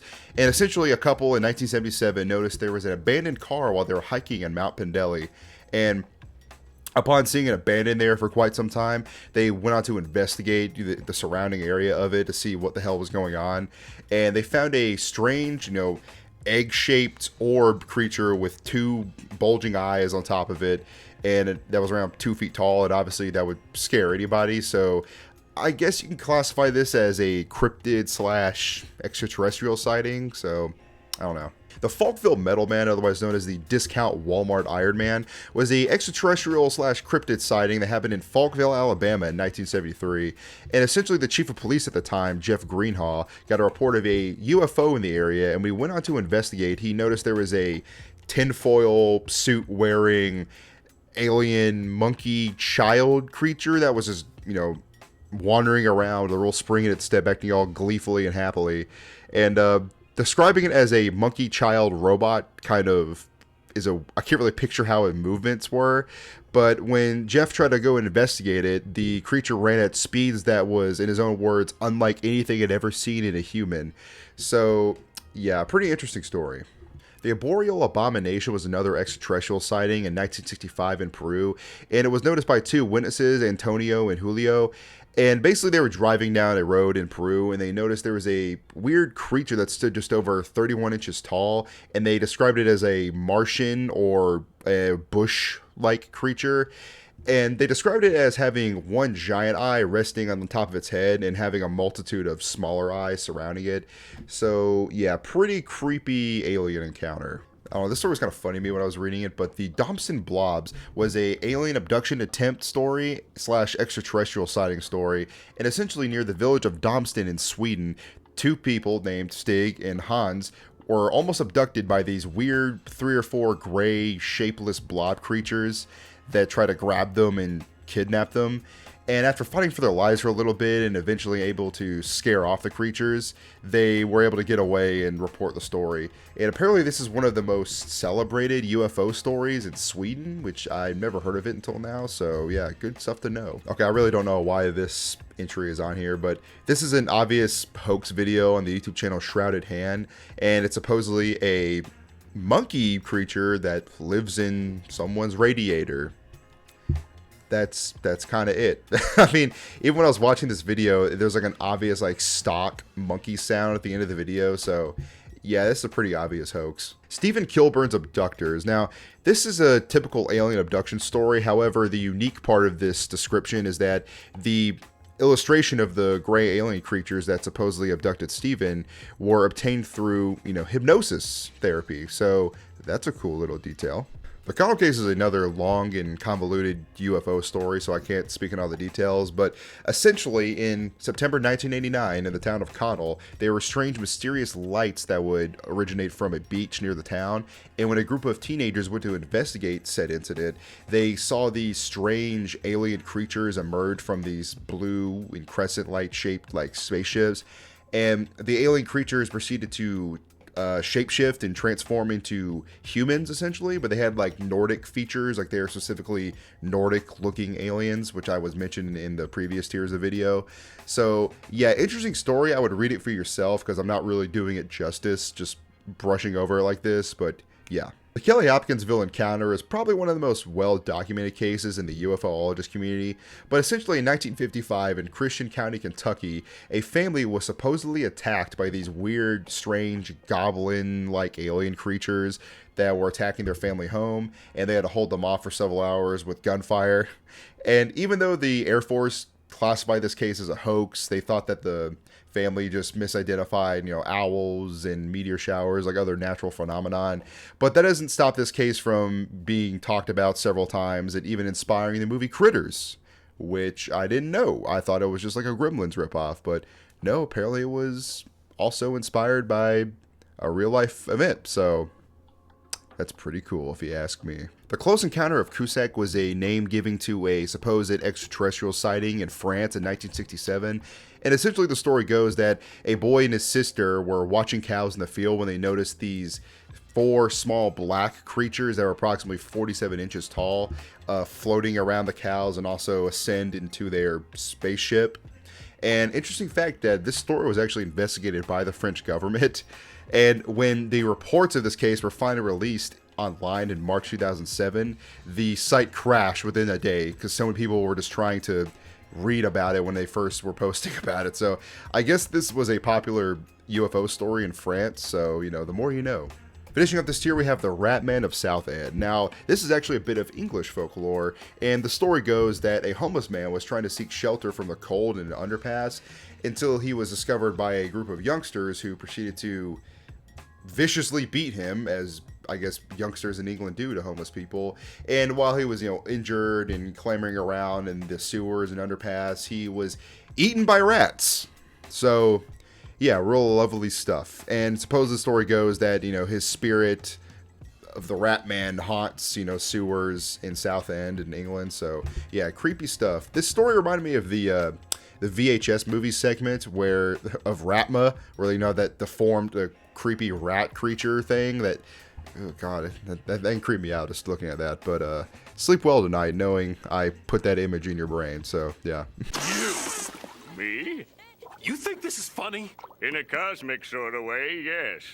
Well, Mr. Funny Man, is this how you get your sick kicks? What? It's just an ordinary crabby... Oh my goodness! Alright, no more reindeer games. Without further ado, let's get into it. Starting off, we have the CT Ka. Basically, the CT Ka is more of an urban legend, native folklore, as it originates from Nevada with the Native American Peyote tribe. I think I pronounced that right. I'm not really sure. But basically, it means tool eater. That's what CT Ka means. And so the legend goes is that apparently a group of giant red-headed, possibly cannibals, would get into conflict with the native Peyote tribe. And the legend goes that they would ride on little tool rafts, which tool is basically a kind of water plant. No one really knows if this was really based off an actual tribe in the area or not, but it's still interesting nonetheless, as there are illustrations of the supposed legend in the Lovelock Cave in Nevada. So yeah, pretty interesting first entry. Insert Christian lore about Nephilim giants, but that seems to be a rather fan favorite amongst wendigoon lovers. Anyway, moving on. Next, we have the Tiber River Monster, and this is supposedly a strange river creature that washed up on shore in 1496 after a flood. Now, the story originates from the Augsburg Book of Miracles, written in the 1500s. And the Augsburg Book of Miracles is pretty much a German manuscript with different illustrations talking about different folklore creatures and stories, and some of them originate even from the Old Testament times. Yeah, not too much is known that I could find about this book, but interesting bit of river monster lore I thought I should throw in there. The Bandage Man of Cannon Beach is probably one of the most famous Oregon ghost stories, and basically the story goes that a lumberjack or logger was injured while working, and when the ambulance came and picked him up, they wrapped him in bandages, and on the way to the hospital, the car fell victim to a landslide and they all perished. And the ghost kind of looks how you would imagine. The dude is all very bloodied and bandaged and very spooky looking. And the story originates sometime in the 1950s or 60s when they first started popping up.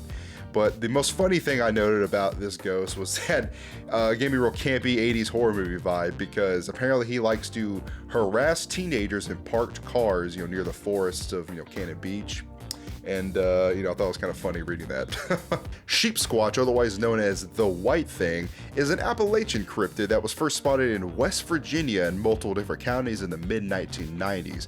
Now, Sheep Squatch has been described as having just straight white wool fur, and is basically how you would imagine him, a giant sheep-like creature.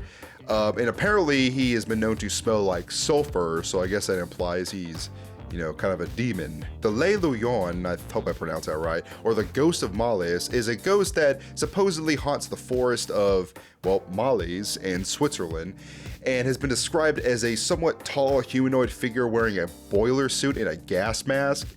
And just reading the description of this ghost and the urban legend around him, he sounds like just a dude wearing like a Michael Myers, coverall suit and a gas mask, who just happens to be a little tall, like at least that's what the story sounded like to me. But yeah, I thought it was kind of a bland entry. Crabzilla is, basically just a satellite image of supposedly a large 50-foot crustacean lurking in the murky waters of Whitstable, Kent, in England.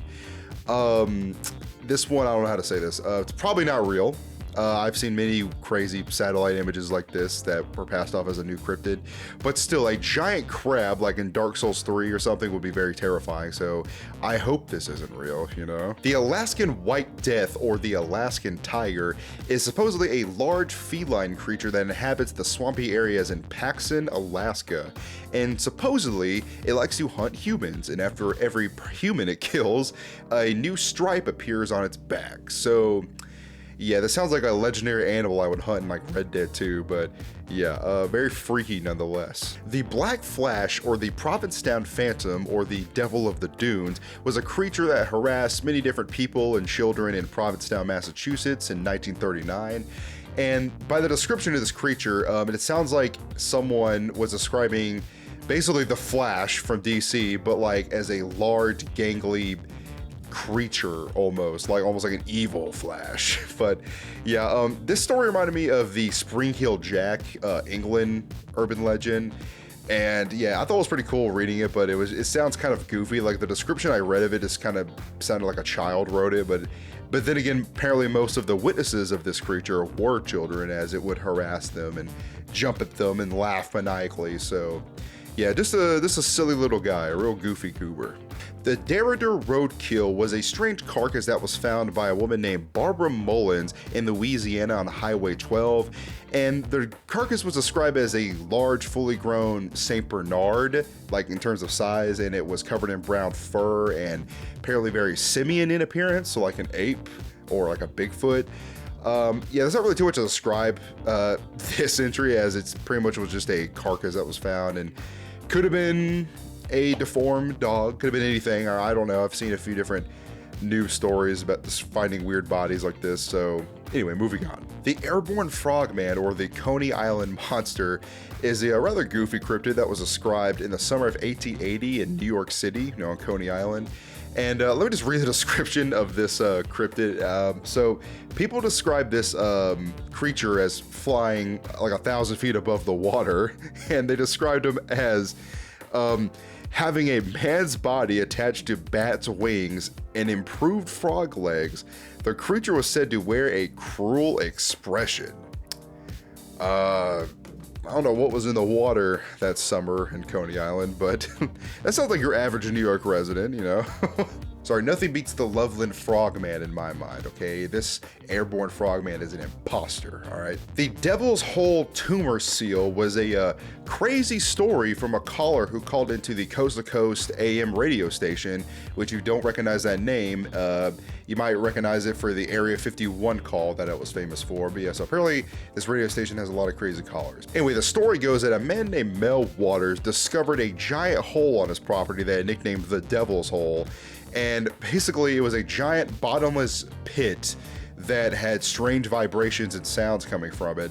And for some reason he decided to one day lower a crate with a live sheep in it down into the hole. And apparently when they did this, the sheep was, freaking out and screeched and died basically because it was apparently cooked alive when they pulled it back up. And I'm not even getting to the craziest part of the story yet, but the fact that a guy would even think to do that for a giant pit in his yard instead of calling, like, I don't know, a scientist or a geological surveyor, anything. But anyway, so apparently when they rolled up the sheep back out of the pit, it had a strange gelatinous glob creature tumor that was inside of it, like almost like it was pregnant. And when they opened it up and were looking at this creature, apparently it had human-like eyes, and it had nodded at them and was alive. And just as when they're kind of starting to come to grips with the situation, the creature dove back into the pit and got away. So they then proceeded to throw the body of the sheep back down there with it and cover up the hole. That is all I have heard of this story. That is the basic synopsis of the story. And yeah, I would look more into the story yourself too, because just reading it was kind of crazy. It was pretty gnarly. The Iranian toothed bird was a carcass that was discovered by the IRNA, and basically they described it as having a long beak, snout thing, and feathers, and two bird-like legs, but they couldn't really identify what exactly this creature was. So yes, even Iran has their own strange cryptids, so yeah, watch out. The Wood Devils are a race of Sasquatch-like humanoids that roam the forest of New Hampshire. And they're basically like a generic Sasquatch creature, except they're described as having all gray fur and being very tall. And apparently the Bigfoot Field Researchers Organization, the BFRO, I totally forgot that was a thing, described them as very elusive and nimble, and if it cannot hide, it will stand perfectly still until it knows a person can see it. So yeah, have fun with that. The Lizard Man of Bishopville, or the Lizard Man of Scape or Swamp, is a staple in Lee County, South Carolina folklore, and the community apparently really plays up their folklore and sells Lizard Man merch and t-shirts and all that. But it was first sighted in the 1980s and described as being around 7 feet tall, having 3 fingers, red eyes, lizard skin, and snake-like scales. So yeah, basically a reptilian, basically, is what South Carolina is dealing with, what it sounds like.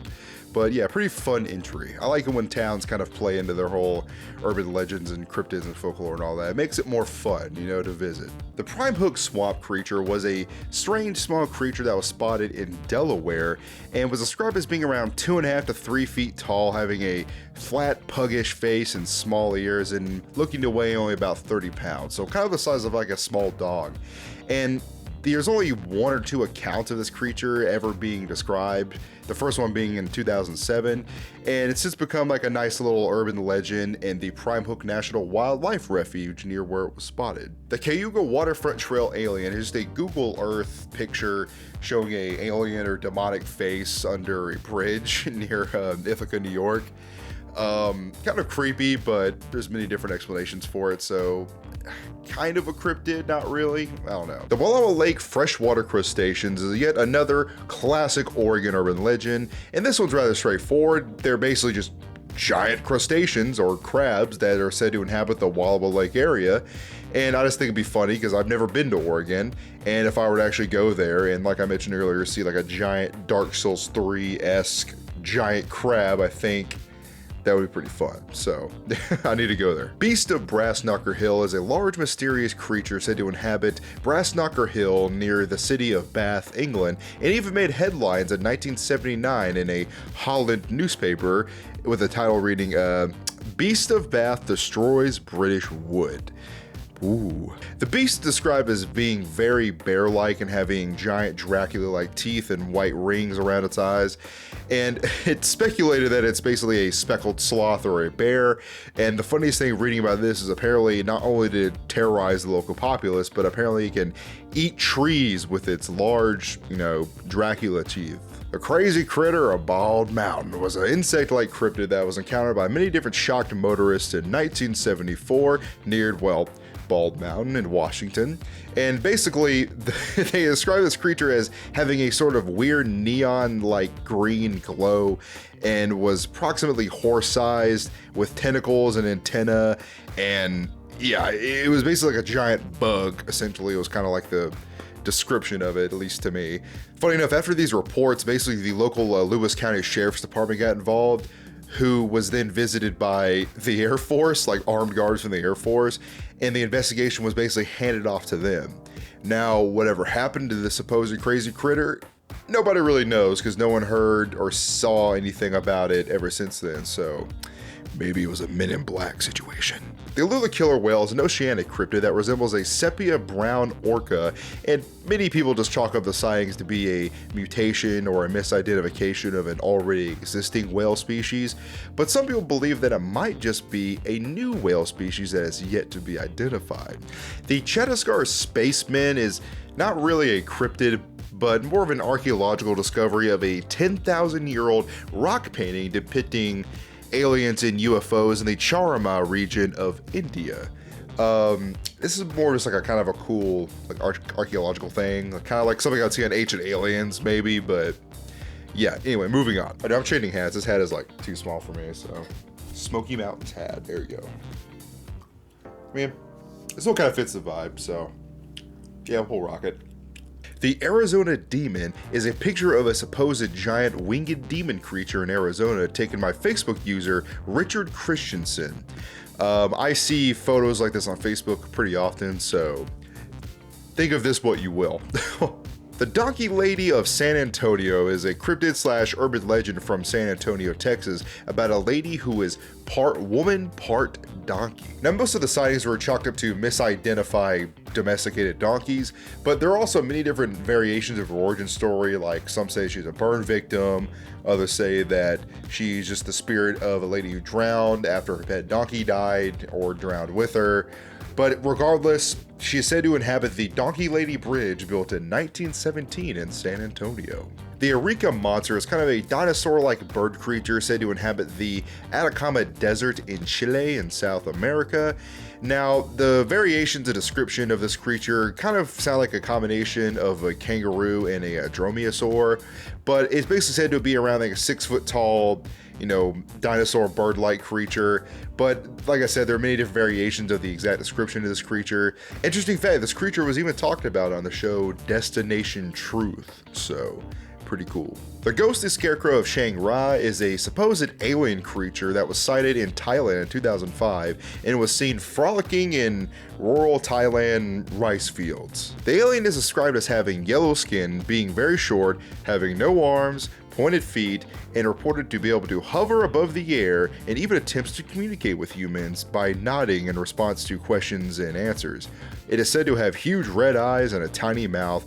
Witnesses say it has a large head and large ears as well. The Yucca-Man are a race of Sasquatch-like humanoids that are said to be over 10 feet tall and inhabit the areas of Southern California, Arizona, and Nevada. They're just described as being a lot less hairy than a typical Sasquatch. And funny enough, most of the sightings comes from people near government facilities and Marines describing these creatures as being pretty playful and like they play pranks and most of the stories were from the 70s and 80s. The Kemerovo creature is a pretty straightforward cryptid. It's basically just a Russian Sasquatch, as it's a unknown hairy humanoid creature that was sighted in Kemerovo, Russia. So yeah, there's not too much in-depth lore that I can really find about this one. The Kinderhook blob was an unknown floating blob creature that was sighted in the 1960s in New York. Now most of the people who claim to have sighted this blob are just terrified of its appearance, and funny enough, there's even like recent sightings as of 2017, and the most recent one described the blob as more of like a sheet ghost, but again, there's many different conflicting reports of a lot of cryptids like this. The Napa Valley Rebobs is said to inhabit the small Napa Valley town in California, and this area is most famous for having a doomsday shelter for the president in case of like a biological or like apocalyptic attack. And the Napa Valley Rebobs is basically described as half monkey, half robot creatures that like haunt that road that lead to that doomsday shelter. And they're basically described as like the flying monkeys from The Wizard of Oz. That's the best way I can describe them. The Hawkesbury River Monster is, well, a river monster cryptid that's described as a serpent very similar to that of Nessie. And the actual like native folklore name form is the Mirurella, which means giant water serpent.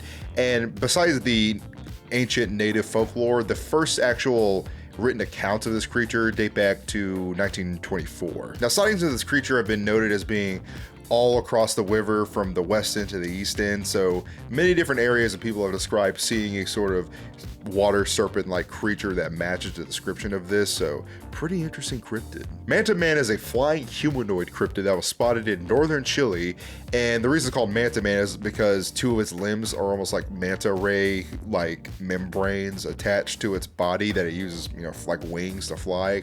And well, this creature has been described as being very aggressive and mean. The creature described as like devouring dogs, which I was like, first read that, I do like a double take. I was like, what? Like, what do you mean devours dogs? Now, believers speculate that it might be a, descendant of a type of dinosaur or even an alien. So yeah, pretty unique cryptid. The Medford Schmooze was basically a cryptid sighting that occurred in the summer of 1953 in Medford, Oregon. And they're basically described as kind of like peanut-shaped creatures that can float and have no real discernible features like arms or legs or anything. Imagine like Mr. Peanut, but without any like limbs or a proper face. And apparently the name for these creatures came from a old Little Abner comic strip, and because they look like the schmooze in that comic, I guess. So yeah, pretty funny. The Mermanx creature, or the Russian porch yeti, is pretty straightforward. It's a white yeti looking creature that was sighted in Murmansk, Russia in 2011. Now, many people just chalk this up to being a hoax, like a dude wearing a yeti costume, so think of that what you will. Monica is a wildcat marten hybrid that comes from Cantabrian mythology, and apparently, according to the legend, the animal is very friendly and will bring luck to men who catch it. And apparently it is very aggressive towards women, so it is a misogynist cat creature. But basically, the Monica is supposed to be very rare, and let me read this out for you how they're created or born.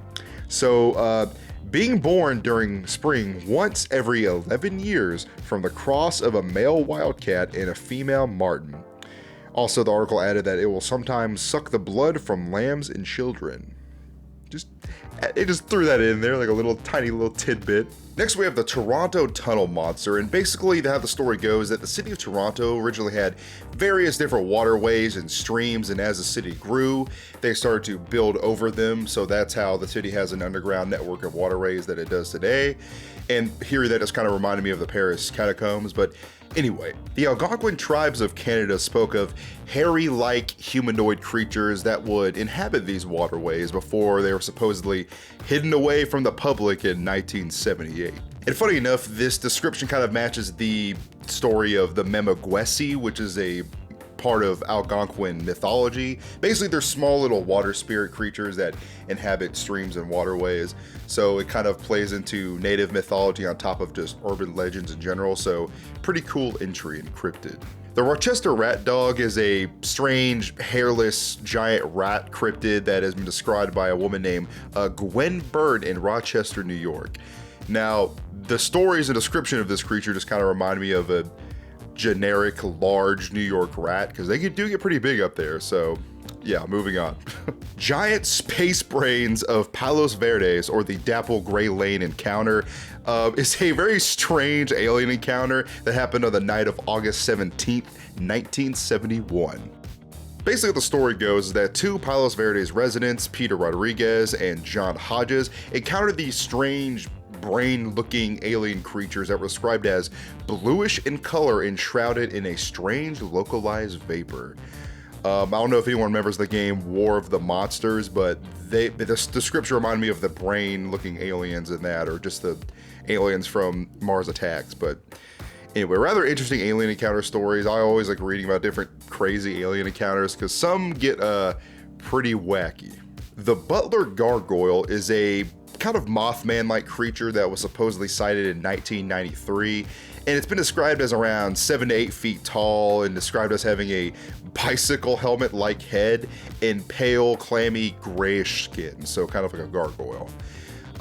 Kind of like, this seems like a Mothman ripoff to me, but I don't know too much of the in-depth lore of this creature, so maybe I'm selling him short, I don't know. The Varberg Fortress moat monster requires a little bit of history backstory to properly explain this, but apparently in the year 1300 CE, a fortress was built called Varberg Fortress by Count Nielsen as protection against a Danish king who had declared him to be an outlaw. Now, Varberg is a coastal town south of Gothenburg in Sweden, and apparently the creepy aspect of this fortress is that it is said that the moat surrounding it is said to be inhabited by a monster. Yes, that's right. In 2006, 2 witnesses claimed to see a creature emerge from the murky waters of the moat and devour a duck and then retreat back into the water. And it was described as brown and furless. So kind of vague description, but so creepy nonetheless. Yeah, imagine being a Swedish, like medieval knight and trying to attack that fortress, and you fall into the moat,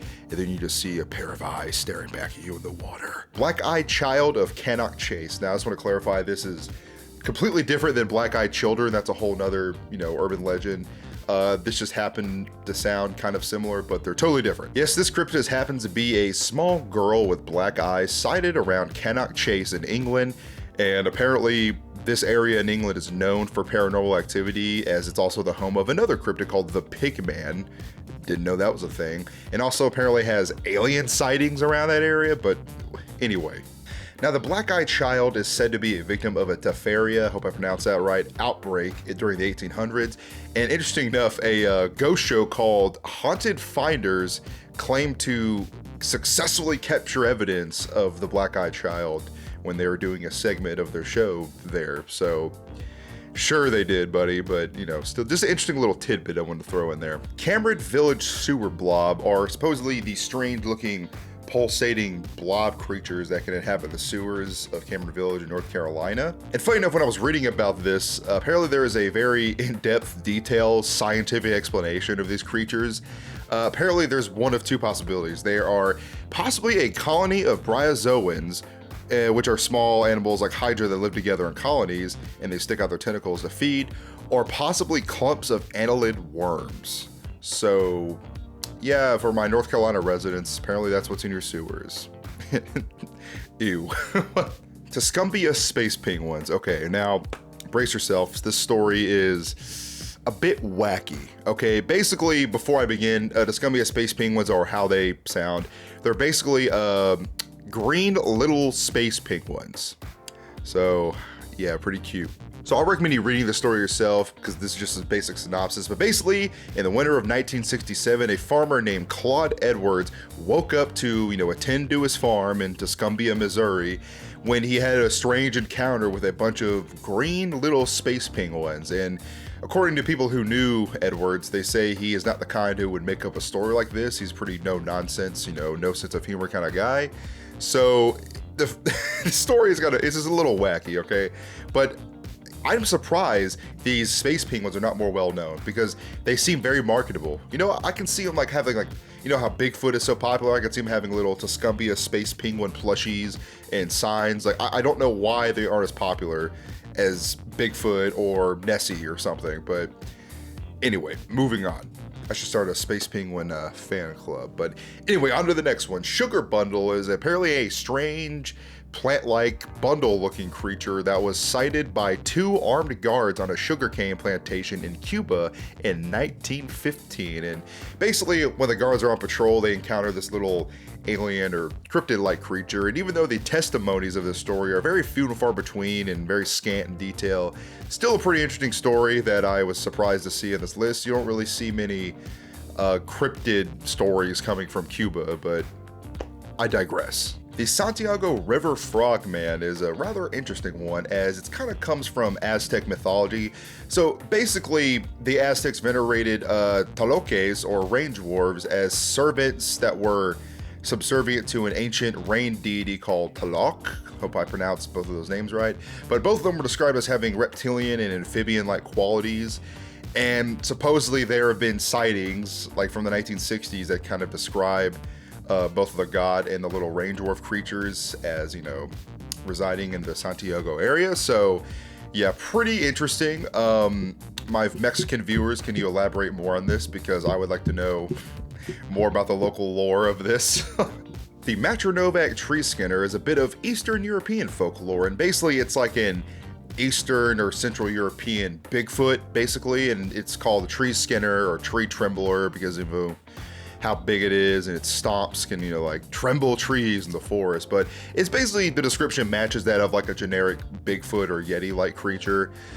Just interesting fact, because I like to see all the different Bigfoot variations in different places around the world. I feel like almost every location or region of the world has their own like kind of Bigfoot-esque stories, so interesting to see. The temporary wolfman is kind of interesting because it doesn't describe like one specific creature. It pretty much describes a variation of a series of different wolfman, you know, hairy humanoid creatures. Because in the area of Tipperary and Osiri in Ireland, apparently they're just known for having different, you know, wild men stories and werewolf-like creatures. But the funniest one was like a more modern day description of a humanoid creature like this is like encounter. Apparently there was a man with a bear's head in 2021, and a man attempted to talk to the creature, and it rudely said, "Don't talk to me." Why is that? Why is that so funny to me? Like, you encounter like a werewolf, man, bear, pig creature, and your first instinct is to talk to it, and it says, "Don't talk to me." Look, you know, some of these stories are wacky, man. Oh my god. Let's continue on. The Chinese beach humanoid. So, at some undisclosed beach in China in 2018, apparently people found this strange looking spongy humanoid thing that floated up on the beach. To me, it can possibly be a puppet or just a giant sponge. Still an interesting looking video because it's weird to look at, but anyway. The Wunan toads are giant albino-like toad creatures that are said to inhabit the obscure, you know, lesser populated area of the Hubei province in China. And the description is pretty straightforward. They're giant albino toads, and they're also been noted as being aggressive. So kind of matches up for a toad. Toads can be pretty aggressive, and if one's that big, it'll probably eat you.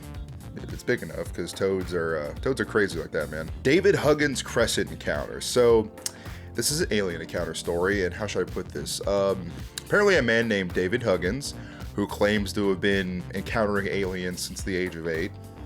Okay, dude. Claimed to have an alien encounter with an alien named Crescent, and it was a very close encounter, if you know what I'm saying. He snoo-stewed an alien, okay? Shouldn't be that big of a surprise in this channel. I made a video talking about a similar alien story coming from Brazil, but yeah, this one, his descriptions were very in-depth. Apparently the alien has jet black hair, you know, looks, you know, humanoid and resembles kind of like a, you know, gray alien sort of. But she also apparently had very large bazongas, according to him, according to David. So David is living that Mass Effect roleplay IRL, man. He is. Let's just move on. This guy. Let's move on. Oh, here we have another goofy one. The telepathic football is a strange cryptid encounter reported in Calama, Chile in 2002. I'm just gonna read the description of what they described this creature to look like. Apparently its head was like one of a large dog and it had a flat nose like a bulldog. Its eyes were slanted and pale red in color, and apparently it would like turn its head from side to side like small lizards do. So yeah, football. The Voronezh aliens is a strange Soviet alien encounter, whereas many alien encounters only have 1 or 2 people witnessing the event, but apparently several dozen people witnessed this event. I need to do the story a little bit of justice, so I'm going to go into a little bit of the details of the story. So the city of Voronezh in Russia, it's about 300 miles from Moscow. It's a very populated industrial urban area. So not an area typically associated with a lot of alien encounters, because those are usually more rural, like village type areas. So on September 27th, 1989 at around 6:30 p.m., apparently a strange glowing red UFO landed in a Russian park, and a group of 3-eyed aliens emerged from it. So the park was named Levoberezhny's Park. God damn it, Levoberezhny's Park. Apparently, when the UFO landed, when the group of aliens emerged from it, they jumped a group of teens and attacked them. So it was like a UFO extraterrestrial drive-by. And then as quick as they came, they disappeared, then left in their UFO. Apparently several dozen people witnessed this, apparently, and I think that was a probably most wacky, not the most, but one of the wackiest UFO stories I've heard, because how often that'd be like somewhere like Detroit that would happen, or Boston, like a UFO lands, attacks group of teens and leaves, like that. Who was gonna believe that? It never happened. So this story is wacky. I didn't expect it to be like in a major city. So the Tatzel worm, or the stole worm, actually has a lot of in-depth lore to this, but the story originates from the Alpine region in South Central Europe, but there are many different variations and sighting of this supposed creature in all over Europe. There's crazy anecdotes and encounters of it, but basically the creature, it looks like, has like a serpent body and like the upper body head of like a cat or feline. And in some stories, it's claimed to be venomous or have like venomous breath. Basically, in all the stories, it's described as being pretty aggressive and it can attack people. But it has many different regional names, because apparently there are stories of a similar creature all over Europe. Some names include the Bergstutz, the spring worm, the Pratzel worm, and in French, the Arasus. Close to Arrakis, like in Dune, anyway. But yeah, so the Tatzel worm is a very in-depth staple of European folklore, so yeah, I kind of like this one. Chinese alien in the woods. So this video is recorded by a French tourist in China, and I think it's better if I just show you the video, because I can't really do it justice by just describing it.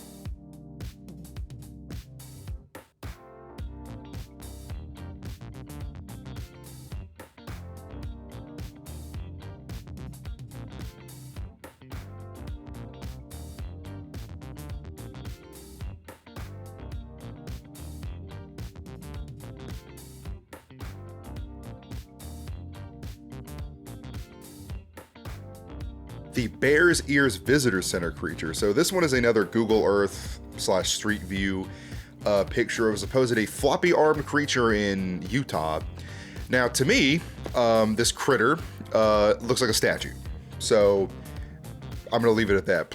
Please prove me wrong. I would like to know if I'm wrong. The Alley Peru creature. This is another classic cryptid sighting YouTube video, but in Peru, it basically, in the dark alley, they see this strange cryptid creature, and the person in the video is just shouting like generic stuff like, "Oh, what is that? Oh my god!" And yeah, pretty bland entry, because I couldn't really find anything else beyond the original video about this creature. So moving on. Google Maps Russian Forest Bigfoot. We're going back to Russia with this one. So apparently this is a Google Maps image of supposedly a Bigfoot roaming in a Russian forest. So Man, what is with Russia in this video? They have a lot of wacky stories this time. Alicia Stoddard's tooth fairy encounter. So apparently this is an image and video out of England that shows a winged creature that many are labeling as the tooth fairy of a legend, or just a fairy in general. So for all my tooth fairy true believers out there, this is your time to shine. But interesting fact, this article I found is on the Coast to Coast AM website, which is, the radio show that was famous for having the Area 51 collar and the Devil's Pit collar. But yeah, apparently this website and radio station is just making cameos all throughout this video this time. The Stewart Hotel zombie, or the Headless Man, is out of Liverpool, England, where a man was supposedly just browsing through Google Street View looking for a nice place for fish and chips, and saw a headless man zombie guy in the window of the Stewart Hotel. And apparently in Liverpool, I found this out, there are approximately 150 supposed haunted pubs there, and that just happens to be one of them. So I thought that was pretty interesting. So this intro, I'm not really sure why it's even on the list, but the 22 News Storm Team coverage at the X in Springfield. So this is clearly a dude in a ghillie suit walking past like a news camera. I don't even know why this is even on the iceberg. But anyway, moving on. The 1947 kaiju scare, or supposedly Gojira's origin story. So I just want to read the news article for you guys, because this is apparently a epic prank that a American radio station pulled in Japan in 1947. Army's joke broadcast scares Americans in Britain. Tokyo, May 28th. An army radio station described for a gag today a battle between American soldiers and a 20-foot sea monster in the streets of Tokyo. The description was so vivid that General Douglas MacArthur was reported to have been fooled, as well as thousands of Americans in Britain. For more than 3 hours, the telephones of station WVTR, Far East Network, and Army agencies were clogged with telephone calls from Americans in Britain, some of whom were frankly frightened. According to a member of the station's staff, one caller was General MacArthur. New York Times, May 29th, 1947. Now, supposedly this story was the inspiration for Godzilla or Gojira, so yeah, I like that entry. It's called a little trolling. We do a little trolling. Haunchyville is supposedly a mythical village of dwarves out of Waukesha County, Wisconsin, and supposedly near Mystic Drive in Muskego there is a dwarf village where, they have all their houses built to size and their cute little gnome hats running around, and I love gnomes and dwarves, so I really like the story. It's kind of cute. But what's not cute is the little addition to the story. Apparently, in the urban legend how it goes, there is an old man with albinism who lives near Haunchyville. And if people trespass there and are unwelcome there, he will cut their legs off at the knee. So they're forced to live life as a dwarf. That part is not that cute, but whatever. Giant shrimp in the laundry room. So this is kind of a goofy little story. But anyway, in 1948 in Bremerton, Washington, a local resident there named Virginia Staples said to have encountered a giant shrimp that was in a hole in the wall in the basement of the laundry room she was using there. Okay, she must have been smoking crack or something, man. I don't know, but yeah. So this is what Drake and Josh and the really big shrimp was really about. Good to know. Black Star penguins, man, again with the penguins. But anyway, in 1995, two teenagers supposedly encountered these 2 feet tall black penguin-looking creatures waddling in unison down a hill while they're on a hunting trip. So pretty fun, okay? I would have been awestruck. My jaw would have literally unhinged my face and fell to the floor. Penguin little alien creatures are just so cute, man. We need those kind of stories more often. Uplifting. The Bremen Troll Bridge. Now, this is kind of a classic bridge troll story, but apparently in Bremen, Indiana, there is a small bridge that is said to be the home of a troll who lives underneath it. And apparently if you drive there and park your car on top of the bridge and wait a little while, that summons the troll, and he is known to attack people in their car or throw things at them while they're in their car or just wandering around the bridge area. Unfortunately, he has no riddles to ask, so I don't think there's any way to really combat this troll, but he's supposedly around 7 to 8 feet tall. The Bucks County fetus, or the spawn from hell, is basically a fetus-looking carcass that was found in 1990 by a witness only known as HT. And they described the fetus having abnormally muscular arms, being about the size of a 1-year-old infant, having a maniacal grin and soulless, empty eyes. So kind of creepy. Most people claim this story to be a hoax, or if it wasn't, it was some sort of deformed baby creature, but yeah, it was just kind of gross looking at it, so let's move on. The Fregosa Jellyman was a cryptid encounter that occurred in 1965 in the rural village of Fregosa near the border of Spain and Portugal. Siblings Juan and Isabel Dominguez were heading home carrying a basket of peaches when they encountered some strange 6-foot-tall, humanoid-looking, gelatinous, translucent creature that was pacing back and forth near where their church is at. This story is kind of pretty creepy when I was reading it, I guess because it was like in the middle of the night, dark when I read it, but just imagining like a weird jelly man coming towards me just I don't know, man. I would not want to eat Smuckers for a while after that. So Angelo D'Ambrose electric goblinoids encounter, that name sounds like the name of like an indie rock band or something, but anyway, it was an cryptid encounter experienced by Angelo D'Ambrose in Italy in 1978. Angelo was a 61-year-old man encountering two strange creatures who were approximately 4 feet tall, and he described them as these weird, gangly looking, pointed-eared, white-eye, pear-shaped head, goblin-looking creatures, with their skin being very yellowish, and apparently they were also wearing dark overalls that didn't fit them properly, and he described them having very large hands and feet in proportion to their body. So just a couple silly little guys he just encountered, you know, as you do. As far as I know, this is the only encounter ever recorded of these weird goblinoid creatures, so who knows, maybe they'll make a comeback one day. The Farmersville Green Man is a very Texas-style story, and you'll find out why in a second. But basically, in Farmersville, Texas, in 1913, a family came outside to see their two dogs freaking out and barking and cornering this strange little green alien man who they described as looking as if they were made of rubber. But anyway, their dogs had cornered this little alien man and proceeded to tear him to shreds, so they killed him.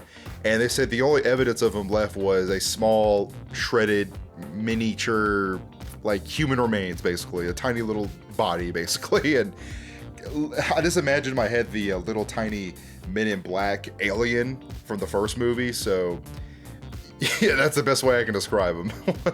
Poor little guy, he was traveling the cosmos only to be eaten by Lassie and Cujo when he came to Earth, so R.I.P. The Newport Stumps was a 1966 Oregon alien encounter by a young 16-year-old girl named Kathy Reeves and one of her friends. The two girls described these 3 tree stump-looking beings who were varying in color.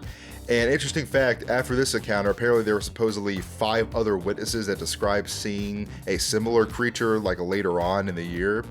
And apparently this area in Oregon had many different UFO and paranormal activity reports at the time, so take of that what you will, I guess. The Cisco Grove robots was an extraterrestrial encounter reported by Donald Troom in 1964 in California. Donald was on a hunting trip with him and a couple of his friends, but during this trip, he was attacked by a couple of robot-looking aliens, and he was defending himself from them, and he even climbed up in a tree to try to get away from them, but apparently one of the robots shot like a white vapor up near his face, and it made him pass out. And I believe when he woke up, they were gone. So there was no real trace of the attack other than his encounter and story.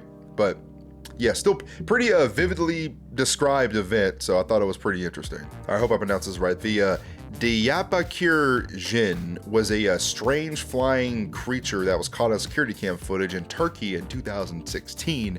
And most people just chalk this up to being like a drone of some sort, you know, flying across the camera. But some diehard believers actually believe it was some sort of supernatural entity, or perhaps even a jinn. For those who don't know, a jinn is kind of like a demon in Islam, so that's what some people believed it to be. So the Uno Port Head replacement alien. Okay, this story is kind of wacky, so I'm going to read out some details of it for you. So on September 3rd, 1974, a man known as Mr. F had to deliver a load of furniture bound for Takamatsu City in Kagawa, Japan. And during this trip, Mr. F decided to stop for some udon noodles. While he was stopped, he claimed to see a UFO whiz and land nearby him, and then he proceeded to fall unconscious. And when Mr. F woke up, he claimed to see a weird alien sitting in his passenger seat of his car. He described the alien as having a face that resembled a mask with 2 eyes, no other features, and having hair that fell to her shoulders, and being around 5'3". Oh yeah, and she spoke in a mechanical, like robotic voice, and also apparently had like an antenna like coming out of her head. And get this, the alien said, I want you to replace my head. Yeah, that's what the alien told him. And obviously Mr. F said, well, how? So the alien said, oh, I need you to press like 3 buttons like on my chest. and so he did it. And then her head popped off, and then he was then told to press the buttons in reverse order and then put a different head like back on her. And in the story, Mr. F said he had no idea how he got the other alien head. It just happened to be there. So yeah, the story was pretty wacky. Yeah, it feels like something I'd see like a manga or like an anime, not like an actual real life alien encounter. But anyway, moving on. The Felixstowe Fire Demon was a strange encounter that occurred in Felixstowe, England in 1965. The protagonists of this story are 25-year-old Jeffrey Maskey and his passengers Mavis Fordyce and Michael Johnson. And while they're all in the car, Johnson suddenly just got up and ran into the forest nearby, and when he came back later, he proceeded to explain what had happened to him. Johnson described how he felt compelled to move into the forest, where he encountered a strange-looking creature that was engulfed in orange flames and had sloped large eyes. And once he encountered this creature, apparently Johnson blacked out and came to back at the car. So yeah, I guess he encountered Calcifer from Howl's Moving Castle, I guess. The Black Swine of Hampstead Sewers is a kind of a weird Victorian era urban legend. Basically, the story goes that in the sewers of London, there exists a bunch of large pigs, basically like large pig monsters. And one day they're going to break out of the sewer and cause riots throughout the cities and completely destroy it. Don't know how that got started, but apparently that is how the urban legend goes, that these giant pig creatures are gonna, I guess, come out of the sewers and eat people, I guess. So, but this sounds like something I would tell like a child in the Victorian era London to not go playing in the sewers. I'll tell them there's like pig monsters down there. So this next entry, I don't know if I can like say it, because yes, it has multiple meanings, but it's also counted as a slur, you know, a real negative connotation with it. So basically, I'm gonna call it a black blob creature that was encountered in 1961 in Kentucky. So yes, the phrase and name of the creature was originally used as a term for like a sticky situation, but obviously it got more popular in use as like a racial slur. So I'm just not gonna say it just to be safe, because I'd rather YouTube not strike me down where I stand. So not much is known about this supposed sighting, but the faceless thing of Dahlonega basically was a faceless, hairy humanoid creature that was about the size of like a 4-year-old child, and it was seen walking across the road in the middle of the night heading towards a forest that was near a national park forest. So yeah, not really too much I could find about this encounter, but that would be kind of creepy to see if I saw like a child in the middle of the night that was wearing no clothes and had no face running into the woods. I would start to ask a few questions. The Boca Raton Slender Gumby. What a name. Basically, a man described seeing a Slenderman Gumby-esque looking creature at his parents' home in Boca Raton, Florida in 2017. And he claimed to have 3 sightings of it, and it was near like his parents' backyard. It was basically a gray, tall looking, well, Slender Gumby looking creature, and like no sightings have been reported since then or by anyone else. I just thought the name was really funny. The Fayette County Dragon is a large, scaleless, 22-foot long dragon creature that has actually only ever been talked about by famous Pennsylvania researcher Stan Gordon. And he wrote it in an article on his UFO anomaly zone. Didn't know that was a thing. And also his book called Astonishing Encounters. So I guess if you just really like American cryptids and strange creature encounters, then that is the book for you. The Coleridge Pumpkinhead is, I don't even know really why this counts as a cryptid, but basically a 13-year-old boy in Pennsylvania describes seeing a humanoid creature with a pumpkin on its head wearing a black suit.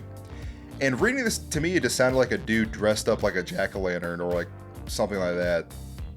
that's what it sounded like to me. I don't know if this even like really counts as a cryptid, but it's on the iceberg, so I had to talk about it. The Kentucky horse walker was a sighting of a semi-humanoid looking horse creature on a horse farm in Kentucky, and basically was described as kind of like having a horse-like head and no arms and walking upright and having very strange looking like legs. As far as I know, this is the only ever recorded sighting of this creature was by an unknown person going by MM. So I've never heard this before, so I don't know if anybody else has, but I thought the story was pretty interesting. So flashlight frogs are apparently as of right now, unrecognized species of frog that live in northern Cameroon in Africa. And the first recording I could find about them when I was reading about it was in 1997 by an English zoologist named Jonathan Downs.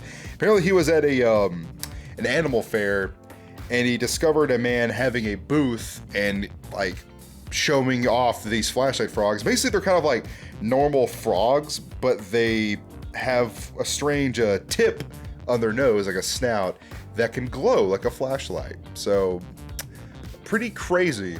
I guess it's like, this is kind of like a semi-believable story. Like maybe there are species of frogs that have like, you know, bioluminescent glow on their face. I don't know. Like, I don't know, man. The Dublin Red Man, and no, it's not in Dublin, Ireland. It's actually in Dublin, Virginia, is a strange, hairless, red humanoid creature wearing no clothes that was encountered by a man only known as Paul in 2010 while he was deer hunting.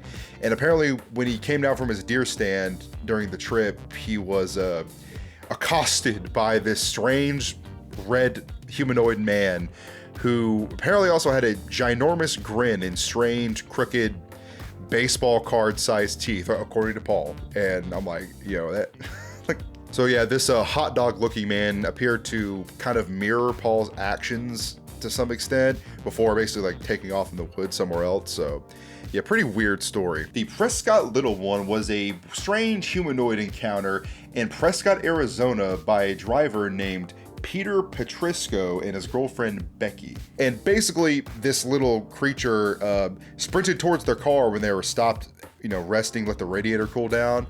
And they describe the creature as like being around 3 feet tall, having a chubby frame, being white and translucent, and also having skin being like that of roiling water. So Lodi's Blue Mystery Thing was actually an encounter that was written inside of the book, the 2005 travel book, Weird Wisconsin, Your Travel Guide to Wisconsin's Local Legends and Best Kept Secrets. According to the story, in 1999, a woman named Michelle was hiking back to her car in Lodi, Wisconsin, when she encountered this strange blue humanoid figure that was like flying above her. Now, experts who heard about the story chalk up the encounter as just a misidentified great blue heron, which is probably the most likely explanation, but some people even believe it to be a spirit or a wraith that flew above her. So this Ring camera eyes behind a flower pot video, to me it looks pretty edited, but I guess I can like kind of show you guys like part of the video. But basically it looks like there's just someone standing behind a flower pot staring at the Ring doorbell camera.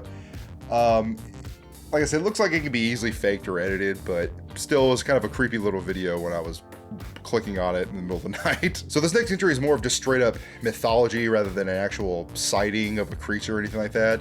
But Luisan or Luiso is basically the 7th child of Tau, which is an evil spirit in Guarani mythology, and Karana, which was a woman that Tau kidnapped, so it was their children together. And basically this 7th child is accursed and appears to be a giant dog-like creature and is very terrifying looking. Yeah, so they basically have like 7 cursed children together, Tau and Karana, according to the mythology. So yeah, this isn't really like a, I guess it's kind of a cryptid, but it's, like I said, it's pretty much just mythology. So the Pomperito sighting, this is just like an old like YouTube video that's like really shaky, you know, grainy quality. I've seen like hundreds of them. I really don't know what creature this is like supposed to be, but it's just some strange creature that's seen nearby some kids who are playing soccer, or I'm sorry, football. The Miami Mall alien. But I don't know if you guys remember this, but a few months back there was that riot that took place in Bayside Marketplace, Miami, that was caused by a bunch of teenagers. When the police showed up, someone took a snapshot picture of what appeared to be a super tall gray alien that was in the crowd. And obviously it was deemed a hoax because there wasn't any other information corroborating this, and it was kind of just like a picture that just spread like wildfire on the internet. Now obviously the official story is there was no alien, so they say. I'm just kidding. I don't think there was an alien. The Cornish Owlman, or the Owlman of Monand Smith, is an urban legend in the Monand Smith area of England where supposedly there's this large owlman creature that haunts the area, kind of similar to the Mothman, so it's kind of like England's version of it. But basically there have been multiple sightings of a supposed large birdman or owlman creature in that area, and apparently the area is known for many strange going-ons and paranormal activity. Obviously the skeptics all say that the Owlman is just a misidentified great gray owl sightings and people are just, you know, have an overactive imagination and misidentified it. But you know, what's the fun of that, okay? What is really the fun of that, man? Let England have their own Mothman, okay? I want to see some Owlman merch coming from you Englanders over there, okay? The Santa Isabel entity. Okay, so this is basically an 8-foot tall humanoid that was sighted in the Ica Renault car factory in Santa Isabel, Argentina in 1972. Now, apparently the story has a lot of detail to it that I can't really get into in just this iceberg video, but the YouTuber Shrouded Hand made a pretty good video talking about this whole incident, so I highly suggest you go watch it because I thought it was pretty good, and if you want to learn more about it, then go for it. And finally, at long last, we have completed the Obscure Cryptids Iceberg, everybody. Now, how many videos did I make on this? Like 4 or 5? I don't even remember anymore. The creators kept adding more stuff to it, like bonus levels and bonus tiers. I just kept having to add on to it and talk about it, but yeah, we finally did it for now, unless he decides to add a whole other tier one day. But I'm thinking of just combining all of the parts in just one long, like 2-3 hour long video, so I guess be on the lookout for that.